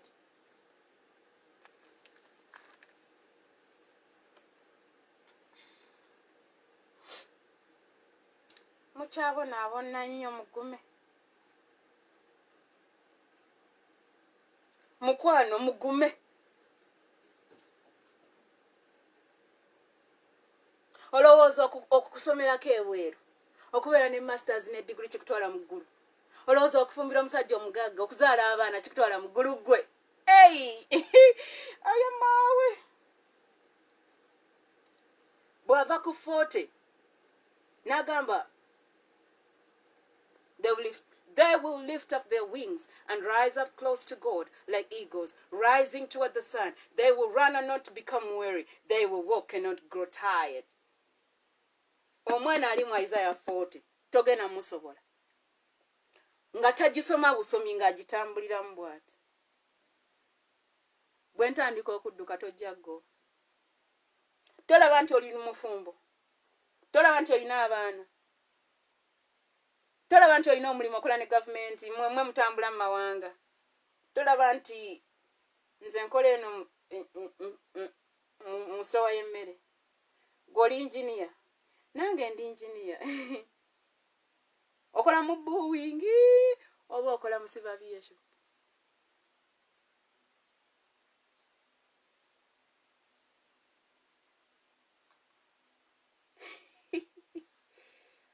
I am an environmental engineer. I command the environment. Don't forget that. In which you operate. Bwenjagalanga enkuba etonnya.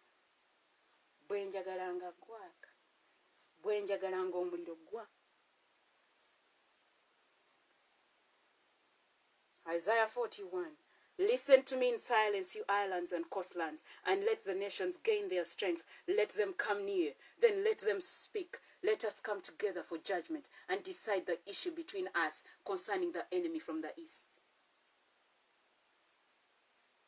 Are you the enemy from the east? Gyesomero ogimaleyo. Sigenda kayana naawe. Mwe bakitwala nkitoola kagaba kamwe. Buli ssaawa olina pasita waagambe ogulyoka gambe preacher. Oteeke bukwotsi ba pasita wo ku status yo. Gwona okwotinga ddi.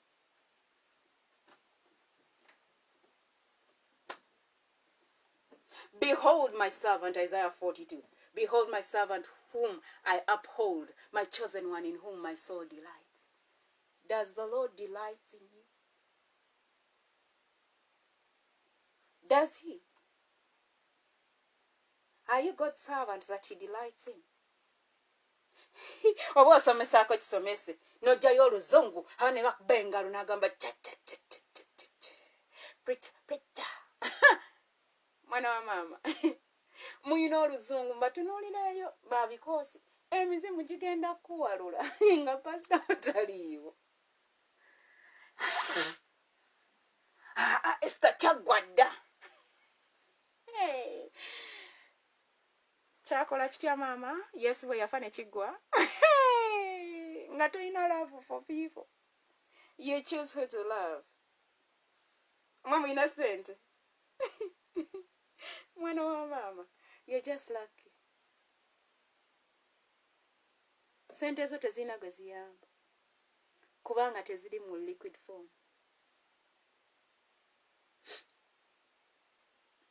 Ebintu byonna bye mulina mubyewoze. N'ebitanda kwe musula mwabyewola. Maama wange ne tata wange basula ku kitanda nga nze nina kigula. Bwe nali nveeka ne nkibawa.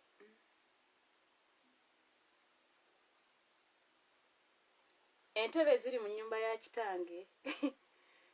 Ezimu si zaffe twazisangamu endala. Omwana tuyafumbirwa.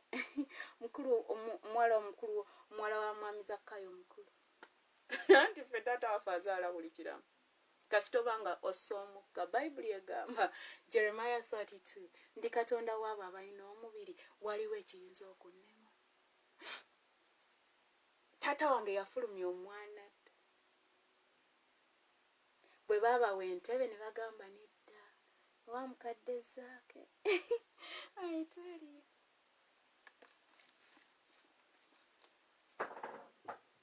Ze wasangayo mpozi ze wasanga zaali zifaanana zitya? Ezo zaakugenda nga onjogezaako?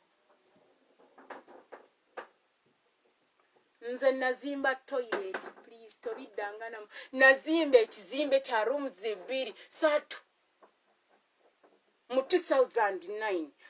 Togenda ng'ogamba abantu tino sizimbanga, bajja kukuba. Nze Esther Solome ndi muzimbi, tobizanyira nazimba ekizimbe. Ng'olina okulinda bbaawo muzimbe. Nze golaba ndi Land Road. The building has 2 rooms. 3 rooms, but 2 rooms with closed doors. Kali akalala kabalaza. Kakyaliyo oba tekaliyo? Tobiddangamu, togendango. Mu 2009, my first job, I built a building. Gwe wazimba ddi mpozi? Esente zizo oba za banka wazeewola? Anti abamu, because you love proving a point, munolaga abeewabo w'omusajja muli bakitalo nnyo. Ne mugenda ne mwewola. Nze Esther Solome seewola. I made my money nazituyanira. Nezimba ekizimbe kya rumuze. Ogenda waafa ogenda mu nsiko.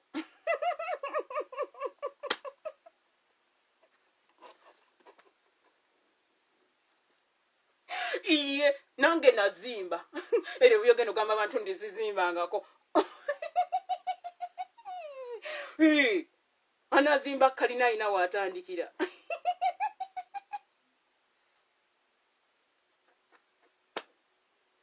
Iye, the most important building on a house is a latrine or toilet.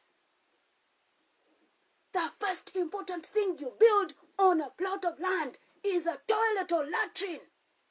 Because if I come on so nanyini environment nezjanga temugirina ngenda kagala akayumba kamwako. Eye kanisa ngenda jigala. Kubanga we natunulira capacity ya church yo, the capacity of your church and your toilet or bathroom. If I find that your bathroom cannot take in the capacity you have, I'm gonna close the church. Watch out. You have a school. I want to see the latrines and toilets where our kids go. I want to see the standard. You're not going to ask for a lot of money when our kids are getting infections from school. I want to see the latrines and the toilets. I want to see the sanitation so that I can increase the money. If you can give me the pictures of your so-called buildings, you're going to get an increment. But if I find that my children are going to rotten bathrooms, you're going to face me rough. There is no increment. our kids are not going to fall sick and die because of poor sanitation in school. Some of your kids sleep around. Ku university infection zambonyabonyanga nga tulina girls who sleep around and use the toilets. Nga tulina abaana abalinya ku toilet waggulu. Engeri gy'olinya ku bowl waggulu. Kale mbuno toyagala simanya. Mwakulira wa? Boys come to visit. Nalyoka nosanga akantu konanga kadwe. I used to have to fast clean. Nentokako kadito. Nentekako kasabuni. Because abawala balina abalenzi, they sleep around. Ewabo tebabayisa toilet etiquette. Infections zantawanyiza mu hall of residence. Ew. Nze Kampala sagala gena mu toilet za lukale. Naye it's unfortunate tino mbera ne emergencies all the time. Kati nanga nego muzadde to drink while walking. Nga mukanyagama nga Esther tanywa. Buza abantu benakolanga nabo. I'd rather go in the bush to avoid kubanga ngena mu bush. Eba fertilizer. Nze sibera na germs. E. coli.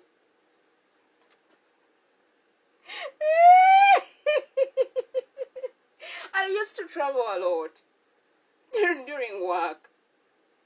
So I could not afford to drink because I had issues with my health. Ngabantu tebakitegeera nga balowooza nti nno neerumya biki. Mukwano bw'omanya ebizibu byo obibikako n'osirika. Abantu balowooza nti nno saagala kulya naki. Kubanga nze system yange simala gateekamu buli kimu. Ebintu bye nasinganga okulya mu field zaabeeranga chapati na bijanjaalo. I don't know why ebyo byabeeramu sitaani mubi. Nze nga ntunulira we tugenza okulya. Emmeme yange yenyinyala. Nze kasitampulira kiri nga nja kulwala. Ewamu mwali bayonjo nnyo. Ewaffe waba waffe. Wafuluma ennyumba ya kitange. Nina ebintu byesangala kusanga. Nze ebintu yange byakwegendereza. Wandinde senze nalabira ennaku mu America. Nze mbe ewaffe tulina latrine. Ewaffe nali ninako we nali mpangisa nalina toilet ne bathroom. Ate simanyi lwaki sabbuuni wa mu America akola foam. Nze nanaabanga nga simanyi nti aleka foam around. The type of soap you use nga eyina ekyobukyereka. Nze mukazi wa Katonda nga sikimanyi. Nze we nanaaba naye mwana efuluma. Ne baŋŋamba Esther, wamalanga okunaabuleka nga bathtub ng'ogirongooseza olaba bwegegedde. Ne ŋŋamba yihi, nawadde n'abasaabirabi. Kumbe ekizibu sabbuuni. What kind of soap do you use? Sometimes mugenda ne munenya abantu naye nga teyeetaaga munenya omuntu mutuuze omubuulirire. I'm just giving you examples. We bakiŋŋamba ne ŋŋamba nga making sure ndeka munange bathtub nga ngirongoseza kubanga sirinze kagikozesa. Gye nasooka eri nga sinnaabira mu kinaabiro ky'abaana.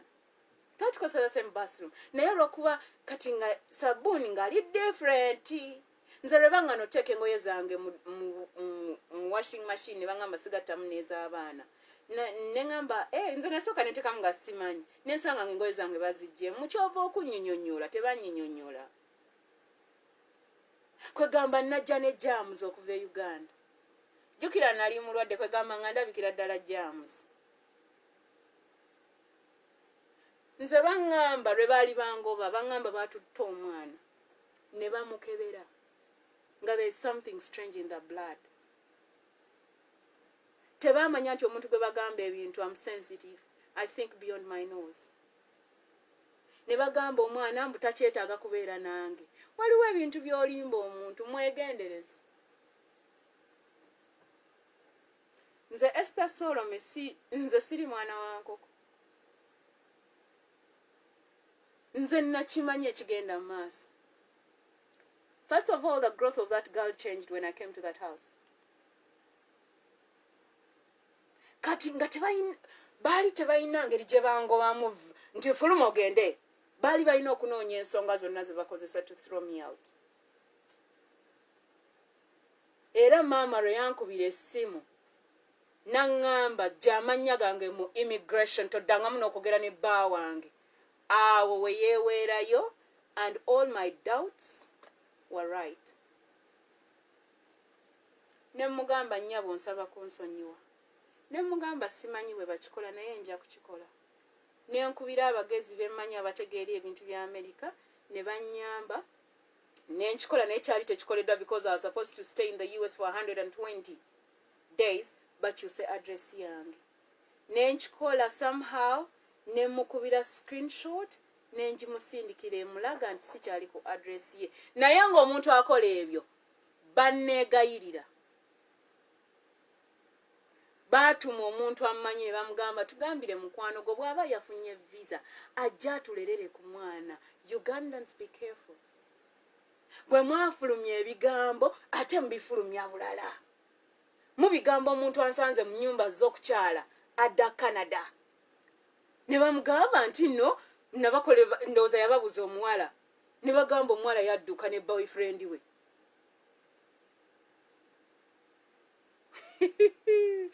America Mulamandove. You asked me to come help you. I am a king. I have family all over the US. Thank God that God made a way where there seems to be no way. I only needed 1 week and 3 days for your daughter to grow. Because when you look at the other girl, she's amazing. Nafuluma ennyumba ng'ennaku ennuma. Ekyannuma bo kunjogerako nga n'abaana bawulira.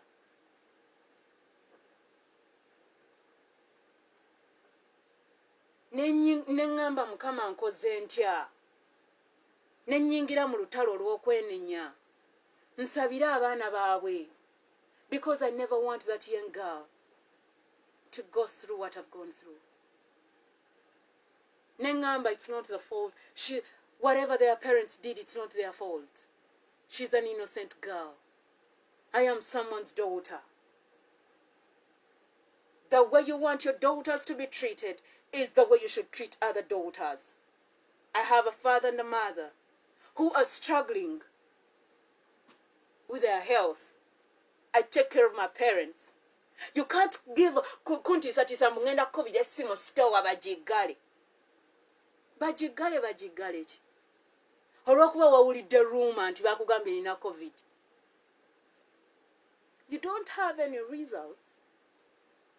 Mulekerawo okupapa. COVID gwe mwogerako temumumanyi. COVID nze nsooka mufuna 2018. Ne mutwale New Jersey teyabakwata. Abaava e Kampala mu 2020 bajja n'ekifuba. N'ekikwata kujo. Because system yange yakwegayirira. Eri sensitive. Bajja bakolola.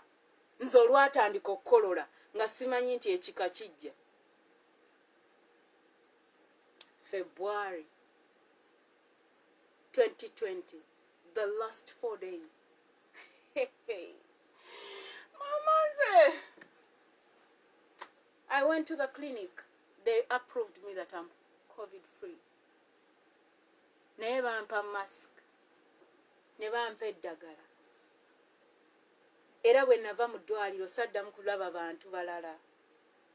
Nagenda ku mulimu, people ran away. Omanyi abantu okulaba sitowa yali ejjudde.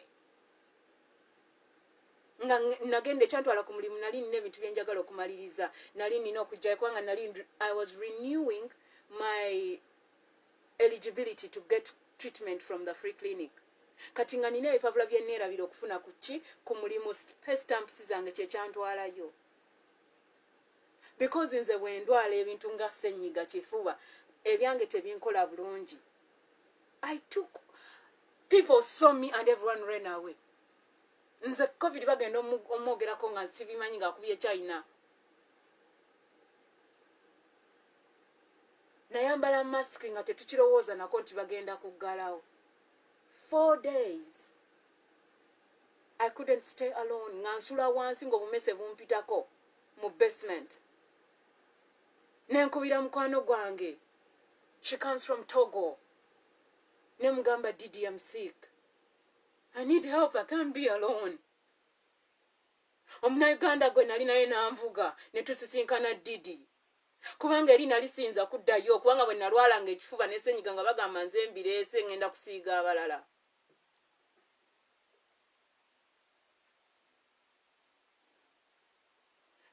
I asked Didi because I was told nja kujja mbeereko ewamwe. Didi took me. Togo took me in. Nga Uganda.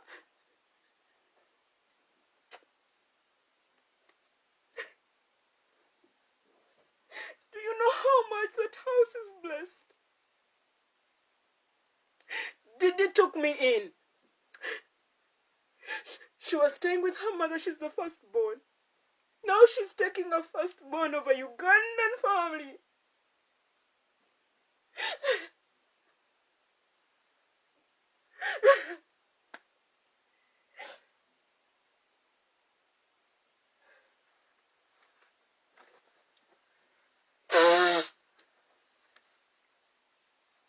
Didi's mother takes care of her grandchildren. And they were supposed to bring the boys later in the day. Didi makes for me a bed. They put me in a room. Didi nangamba tibera mno. Mama goes and prepares things. Mama nakwata whiskey. Natekamu ekigaji. Natekamu honey. Ne bankolera concoction to boost my immunity. There were 4 days. Nga sifuluma room nga ntyayo. Nga ntya okufuluma nga ngamba. Kati bino ebyatandise obwana obuzukulu bw'omukazi bujalwala. Naye nga ate bangamba jangu wansi. That is a house of a Togolese who knows how to pray.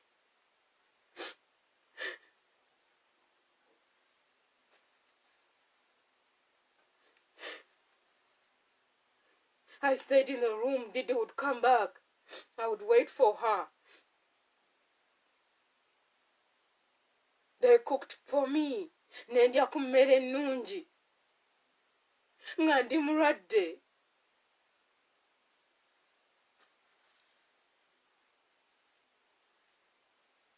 Naye nga Uganda engobye. How can your motherland throw you out at a time you need it most? Uganda. We need to repent and change. Why would a Togolese take care of me? We are East Africa. Love starts in our country. Why would a Togolese woman take care of a Ugandan who comes from the king's lineage? Who was next in line if her grandfather was not killed? That is something you'll never know.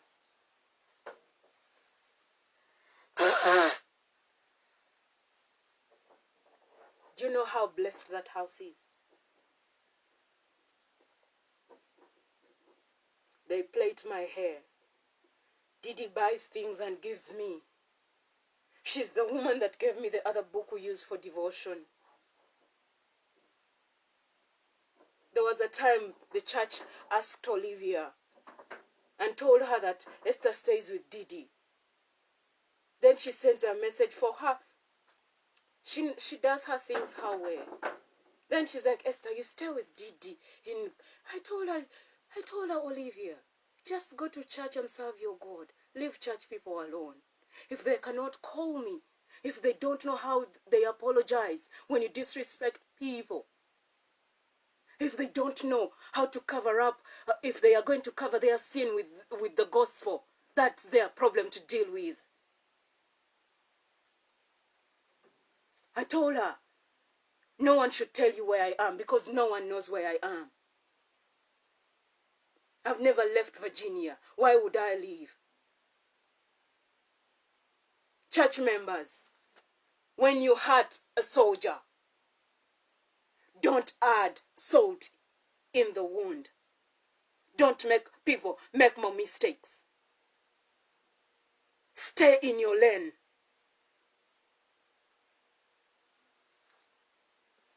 Stop using people. I've seen people use Olivia in family, in church. They know her very well. She's one person. She does not cover up sin. To her, sin is sin. White is white. I taught Olivia Luganda.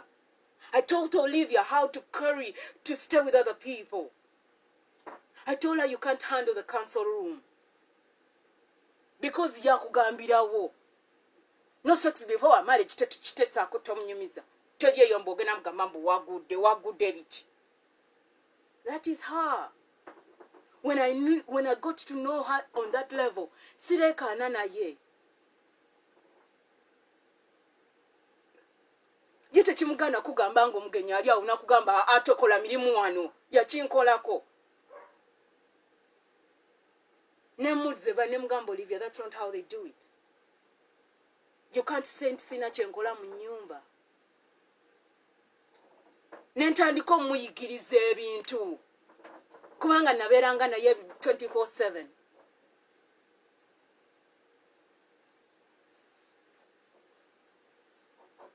Bwe nafuna infection, she panicked kubanga yetalabirirangako omulwadde. Nakubira senga wange simu kubanga yayina essimu ye. Namugamba munange weereza sente Esther mulwadde. Nantwala mu ddwaliro, mama we teyaliiwo. Nga mama bw'aba agenze n'atambula yonna gy'agenze omutima gumubeera wamu. Esther gy'ali eka. Esther ndi mukozi wa mirimu. Esther nkujjanjaba n'owona. I have mothered my own parents. There is nothing I cannot do. People in the diaspora, respect one another. Helping someone nga yakajja nga talina bwali tekikuwa right to disrespect anyone. And you, if you're hosted, learn how the dynamics of the house work. When I started working, I would buy food. Mama nangamba, Esther, no, don't. Namgamba, Mama, it is well. Kubanga kati nkola. I got $200 nengena name shopping mu Whole Foods. Mama nangamba kale. Wenajira mu America nga webangoba Erinesi Jeno, mukama yangamba okujja eno. Nga mama asasula airtime nga mpa eza transport $30. Ngo either transport oba airtime. Olivia ngambe ebyo mama mwebazi. Kati Olivia ngagulira engoyi. Ngagula pads. When my cousin Martin Ochanda came to see me, he thought I was paying rent. Nemgamba Martin sirina kyesasula sulira bwereere.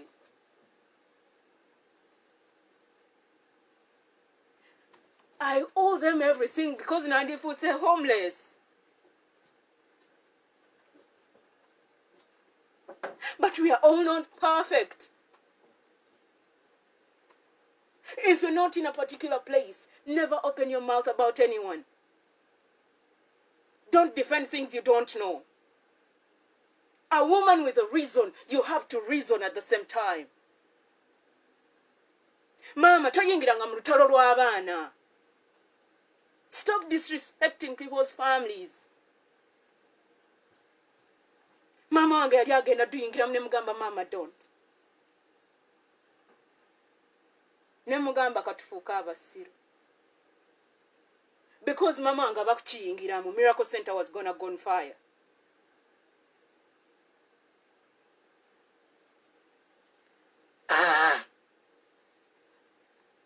But because I know a tofali lye tulina ku Miracle Center, ne ngamba, Mama, don't. Other people are not going to pay for our mistakes. Naye ng'ekitutawaanya ki? Esther kutuula mu America, nayingira mu lutalo lwa relationships z'abaana n'abasomesa baabwe. nga bibalemye okusortinga. That is me. Kubanga ndi mukadde wa kanisa. They have relationship issues. I step in. Omukadde we kanisa ko gwe mulimu gwe as an elder in church, a bishop. You did not know that I will carry my father's shoes. Those are things that have followed me everywhere. Bolaba abantu nga balwana nga tonadda ku side kwekubira buuza what's going on. Don't just conclude and make noise. You don't know us.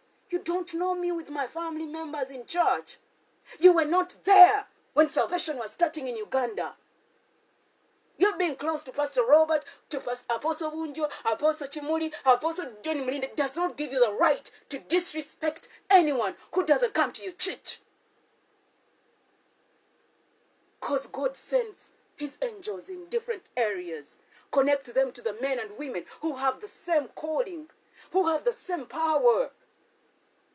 I don't work with individuals. I work with nations. Because I don't just work with nations, I carry the blood of a president, which you don't and you'll never.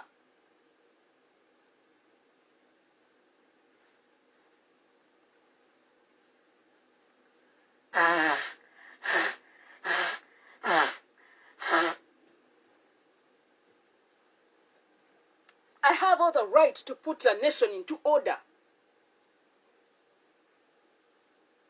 You don't have the right. That is why omulimu gwammwe abasinga kuleekaana na kuyomba na kuvuma mu 7. That is all you can do. But you bring nothing on the table.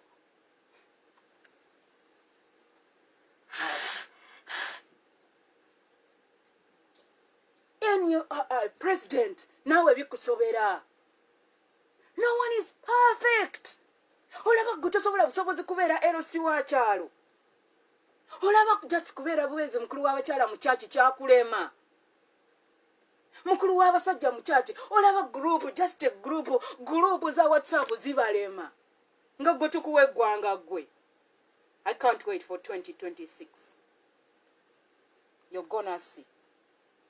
I don't need to go to I hear political school. Obo busomero bubakonya na bukonya.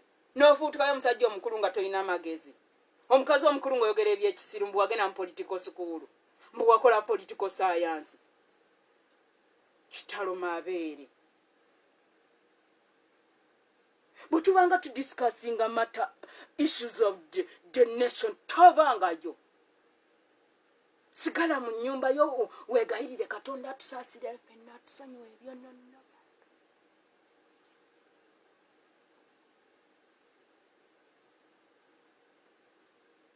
Tovanga yonkwe gairidde. Just keep quiet, stay in your lane with your smaller family that you can afford to feed. Don't come out at the table of men and women who bring deliverance to nations. Please don't. Stay in your lane. Just stay in your small house, stay in your small church. Don't come out because you're going to expose yourself in a way you will not understand. Ogenda kuswala buli yavayo nakola watu omumwa. You exposed yourselves in a way that you'll never recover. Abamu kati n'okuli nnyonyo okuddeeka ng'oli mu diaspora lutalo. Nze toyingiranga mu bugatto bw'okumpaayiriza. When we know the truth, it sets us free. Mwayogera ebitakwatagana. Mmwe mwennyini mwampa platform nga nganya okuvaayo. Bw'okuba engoma ekuba gwanga muje. Mwakuba gwanga muje buli omu n'agamba ani oyo omwana afuukidde ensi ekizibu ani oyo. It was you. Nze wenkuba gwanga muje togoba. I am a drum. There is no drum you hit netakola sound. On Sunday, bakuba mujaguzo. Bazikubanga mu kyalo. nga tuli emitiyana nga mama their friend has given them land to dig. That is where I learned how to dig from. Najikuba ng'omanya Sunday Tuesday tugende ku church. Then when there's a problem on the village back in them days, they used to use the drums to make noise, to sound.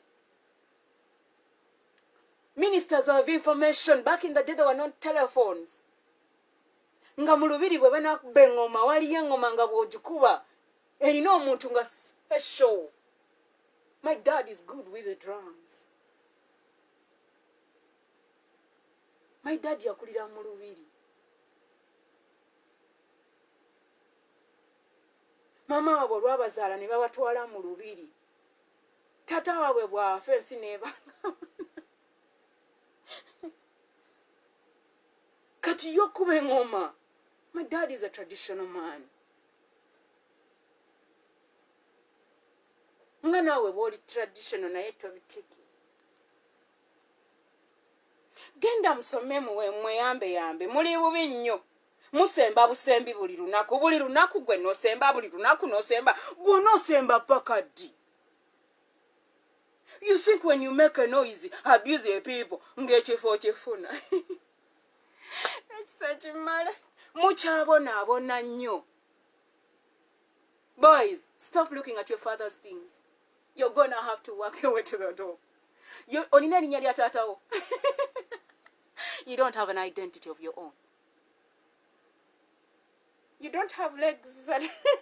Mwabaina amanya g'abatata bammwe mulabi. Kati abalala temulina amanya g'abatata bammwe. Naye ebintu byonna by'olimu by'abakadde bo. Tolina kako. Muli banafu. You're not a scratcher. Mama oyo yakuteerayo omugongo ataddeyo omugongo bw'ati. Buli lw'okola empisa embi n'akucunya. Tomuswaza. Nze Esther Solome. Hey, nyabo. Kati your platform gye mujjamu erimu abaana ba scratcher babayita scratch it baby. Bw'okwatanga mu ssente za scratcher nga taliimu Holy Ghost. Be careful. Scratch baby oyo. Mugende mpola. Scratch baby ajja kuyuza. Tozanyiranga mu ssente ya scratch baby. That's why most of you're just critics, but you bring nothing on the table. Because gye mwakulira bakadde bammwe tebayina mu DNA yawe. In their DNA, they don't help anyone. It's about them, their kids, their spouses, and that's it. That is why you're gonna stay a giant when generals are carrying you. Njakwetika mwana. Njakwetika gwe mulimu gange. That is my purpose in life. To make sure munnange tofa kati.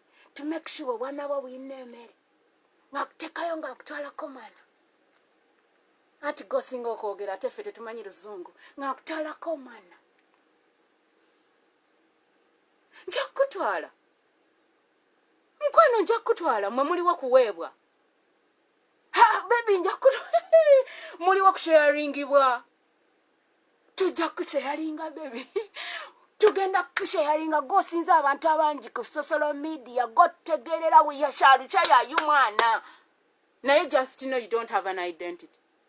Okyali mu yabakadde bo. Naye nze Esther Solome. I'm just being forced to enter my own identity. Kitalo mabeere. Omukyala yampa amanya.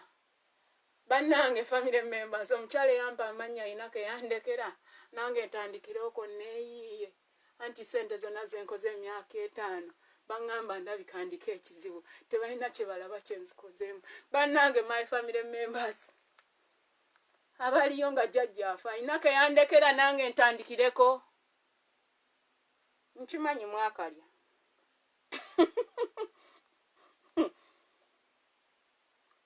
Jaja gave his son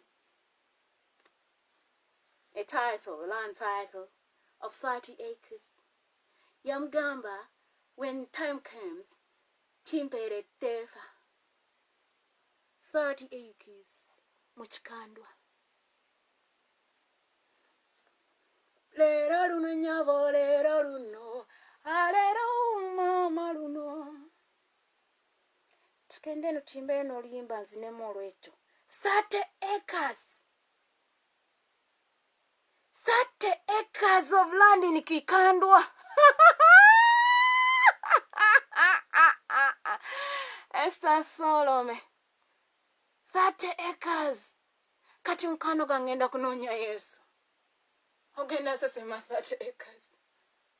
We went and netugenda mu lands ngaku waliwo omunyakola aliko. Olowooza ani yamuguza? Manyi Abaganda mwagala nnyo ttundu olumala ne muleekaana. Olowooza ani yaguza omuntu oyo ekyapa ekyo?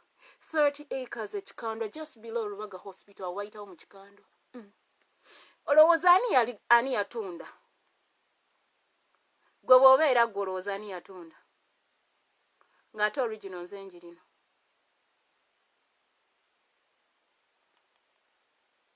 Njagala bannange muziremu. Asobola jangu wano. Sireetangako nnako.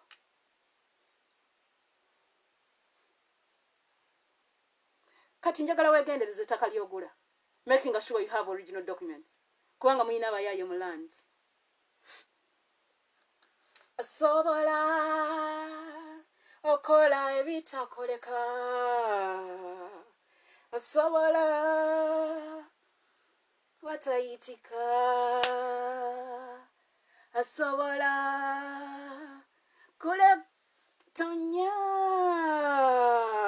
Asobola eyasubiza.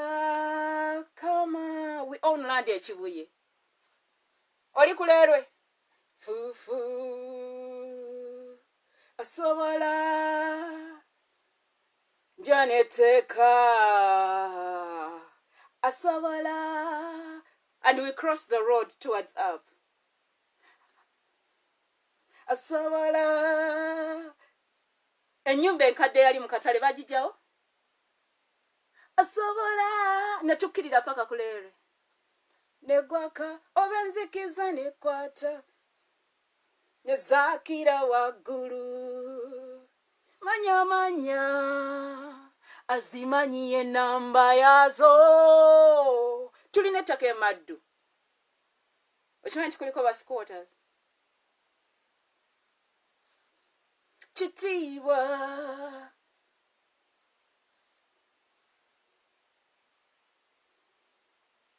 Ekanyanya ttaka balitunda. Bana bakalibala.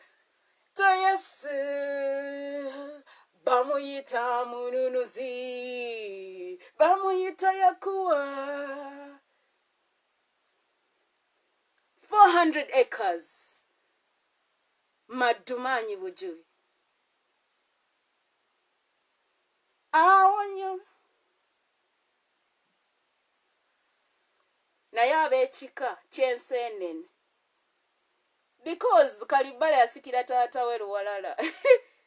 Kati eryo ettaka ligendeko Mpala bajja kukuba. Bamuyita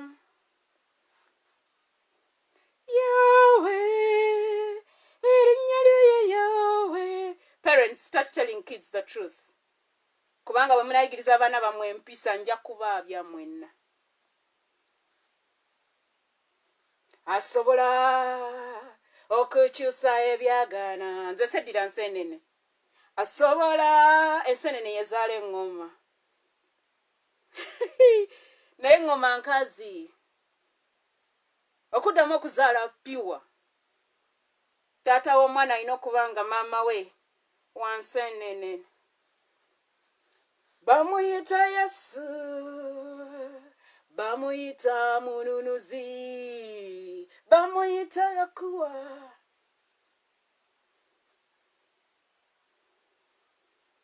Yahweh. Erinnya lye Yahweh. Akola ebikulu. Ne nabagamba mu bisigazi. Bwe muba mulowooza bina gye bibatwala byali by'abaafu. Nze kansigaze ekigambo kya Mukama. Nze ntambulire mu butuukirivu. Ogenda sesema buli portion ya kitange. Neyange ng'omusika ogenda gisesema buli agirina. Yahweh. It is Joel chapter 2. Buli kanka wa mcheyalya. Buli omu alina portion ye kikutwaza etaliyo kyekyaki. Other families will learn from us. Gebiyayanira. Ngenda kulaga ekiva ku babbi b'ettaka. Yayanira. Ononye obakabaka n'obutuukirivu bwe. Binakugoberera. Bamuyita Yesu.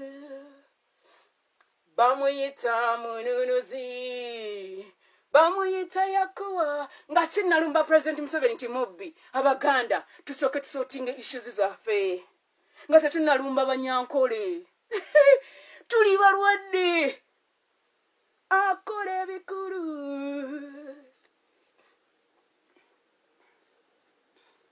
Bamuyita Yesu. Abaganda okuddamu okufuga nga mulokose. But as of now,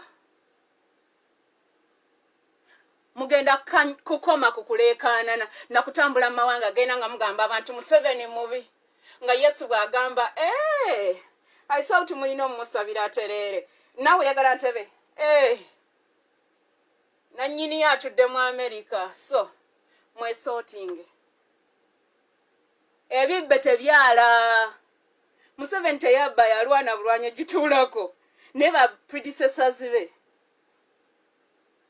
Zinamuŋŋoona. Tulina kusooka tusootinga omubbi kubanga omubbi Muganda.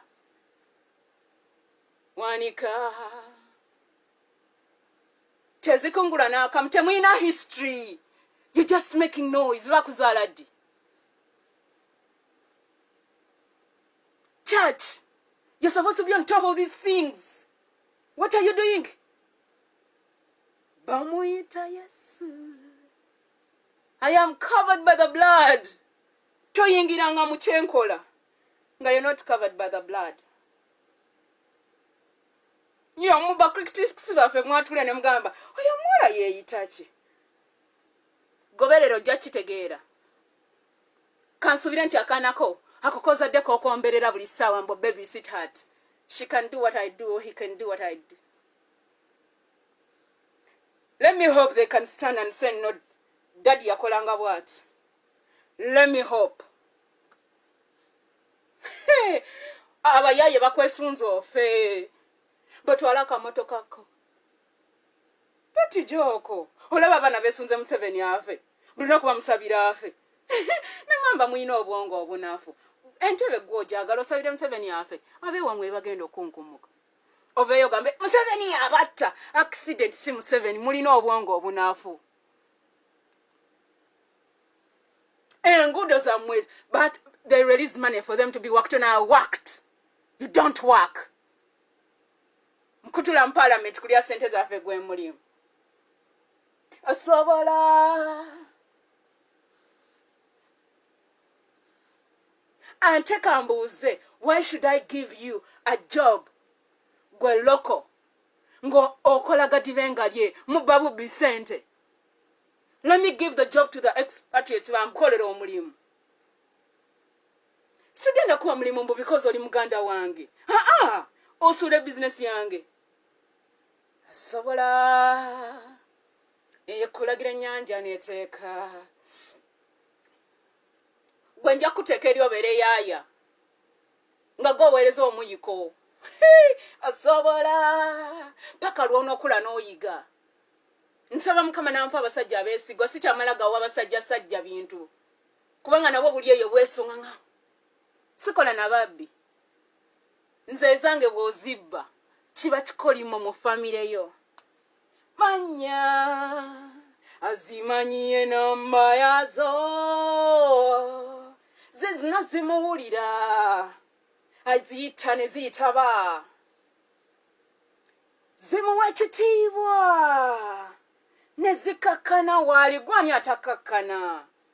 Zimwetooloola mwesize eki? Wesize eki taata? Tubamanyi you sold yourself to the devil. omuzungu omuzungu abawa obusente mulimbalimba bano bakapere abanaku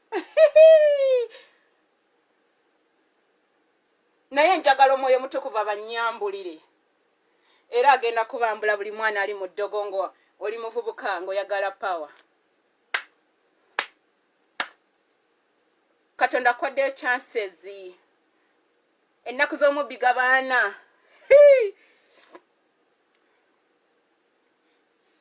ennaku z'omubbi gabaana. I can't wait ogenda kuswala yawe erinnya lye yawe mugenda kuswala twatandika dda abakaswala bawera tubalaba mugenda kuswala asobola nabagamba ekiddo kyagwa buli mutemu tugenda mulaba asobola oba ali mu NRM oba ali mu political party endala opposition anti mwaganya President Museveni naye tujja mulaba nga agwa bakadde bamwe bennyini bye bakozesa ne batta abantu ayayaya bamuyita mununuzi mukadde wakola ne gavumenti ali mu opposition oba ruling party mwetegeka ogirya emiggo kubanga omuggo bwe gukuba generation namba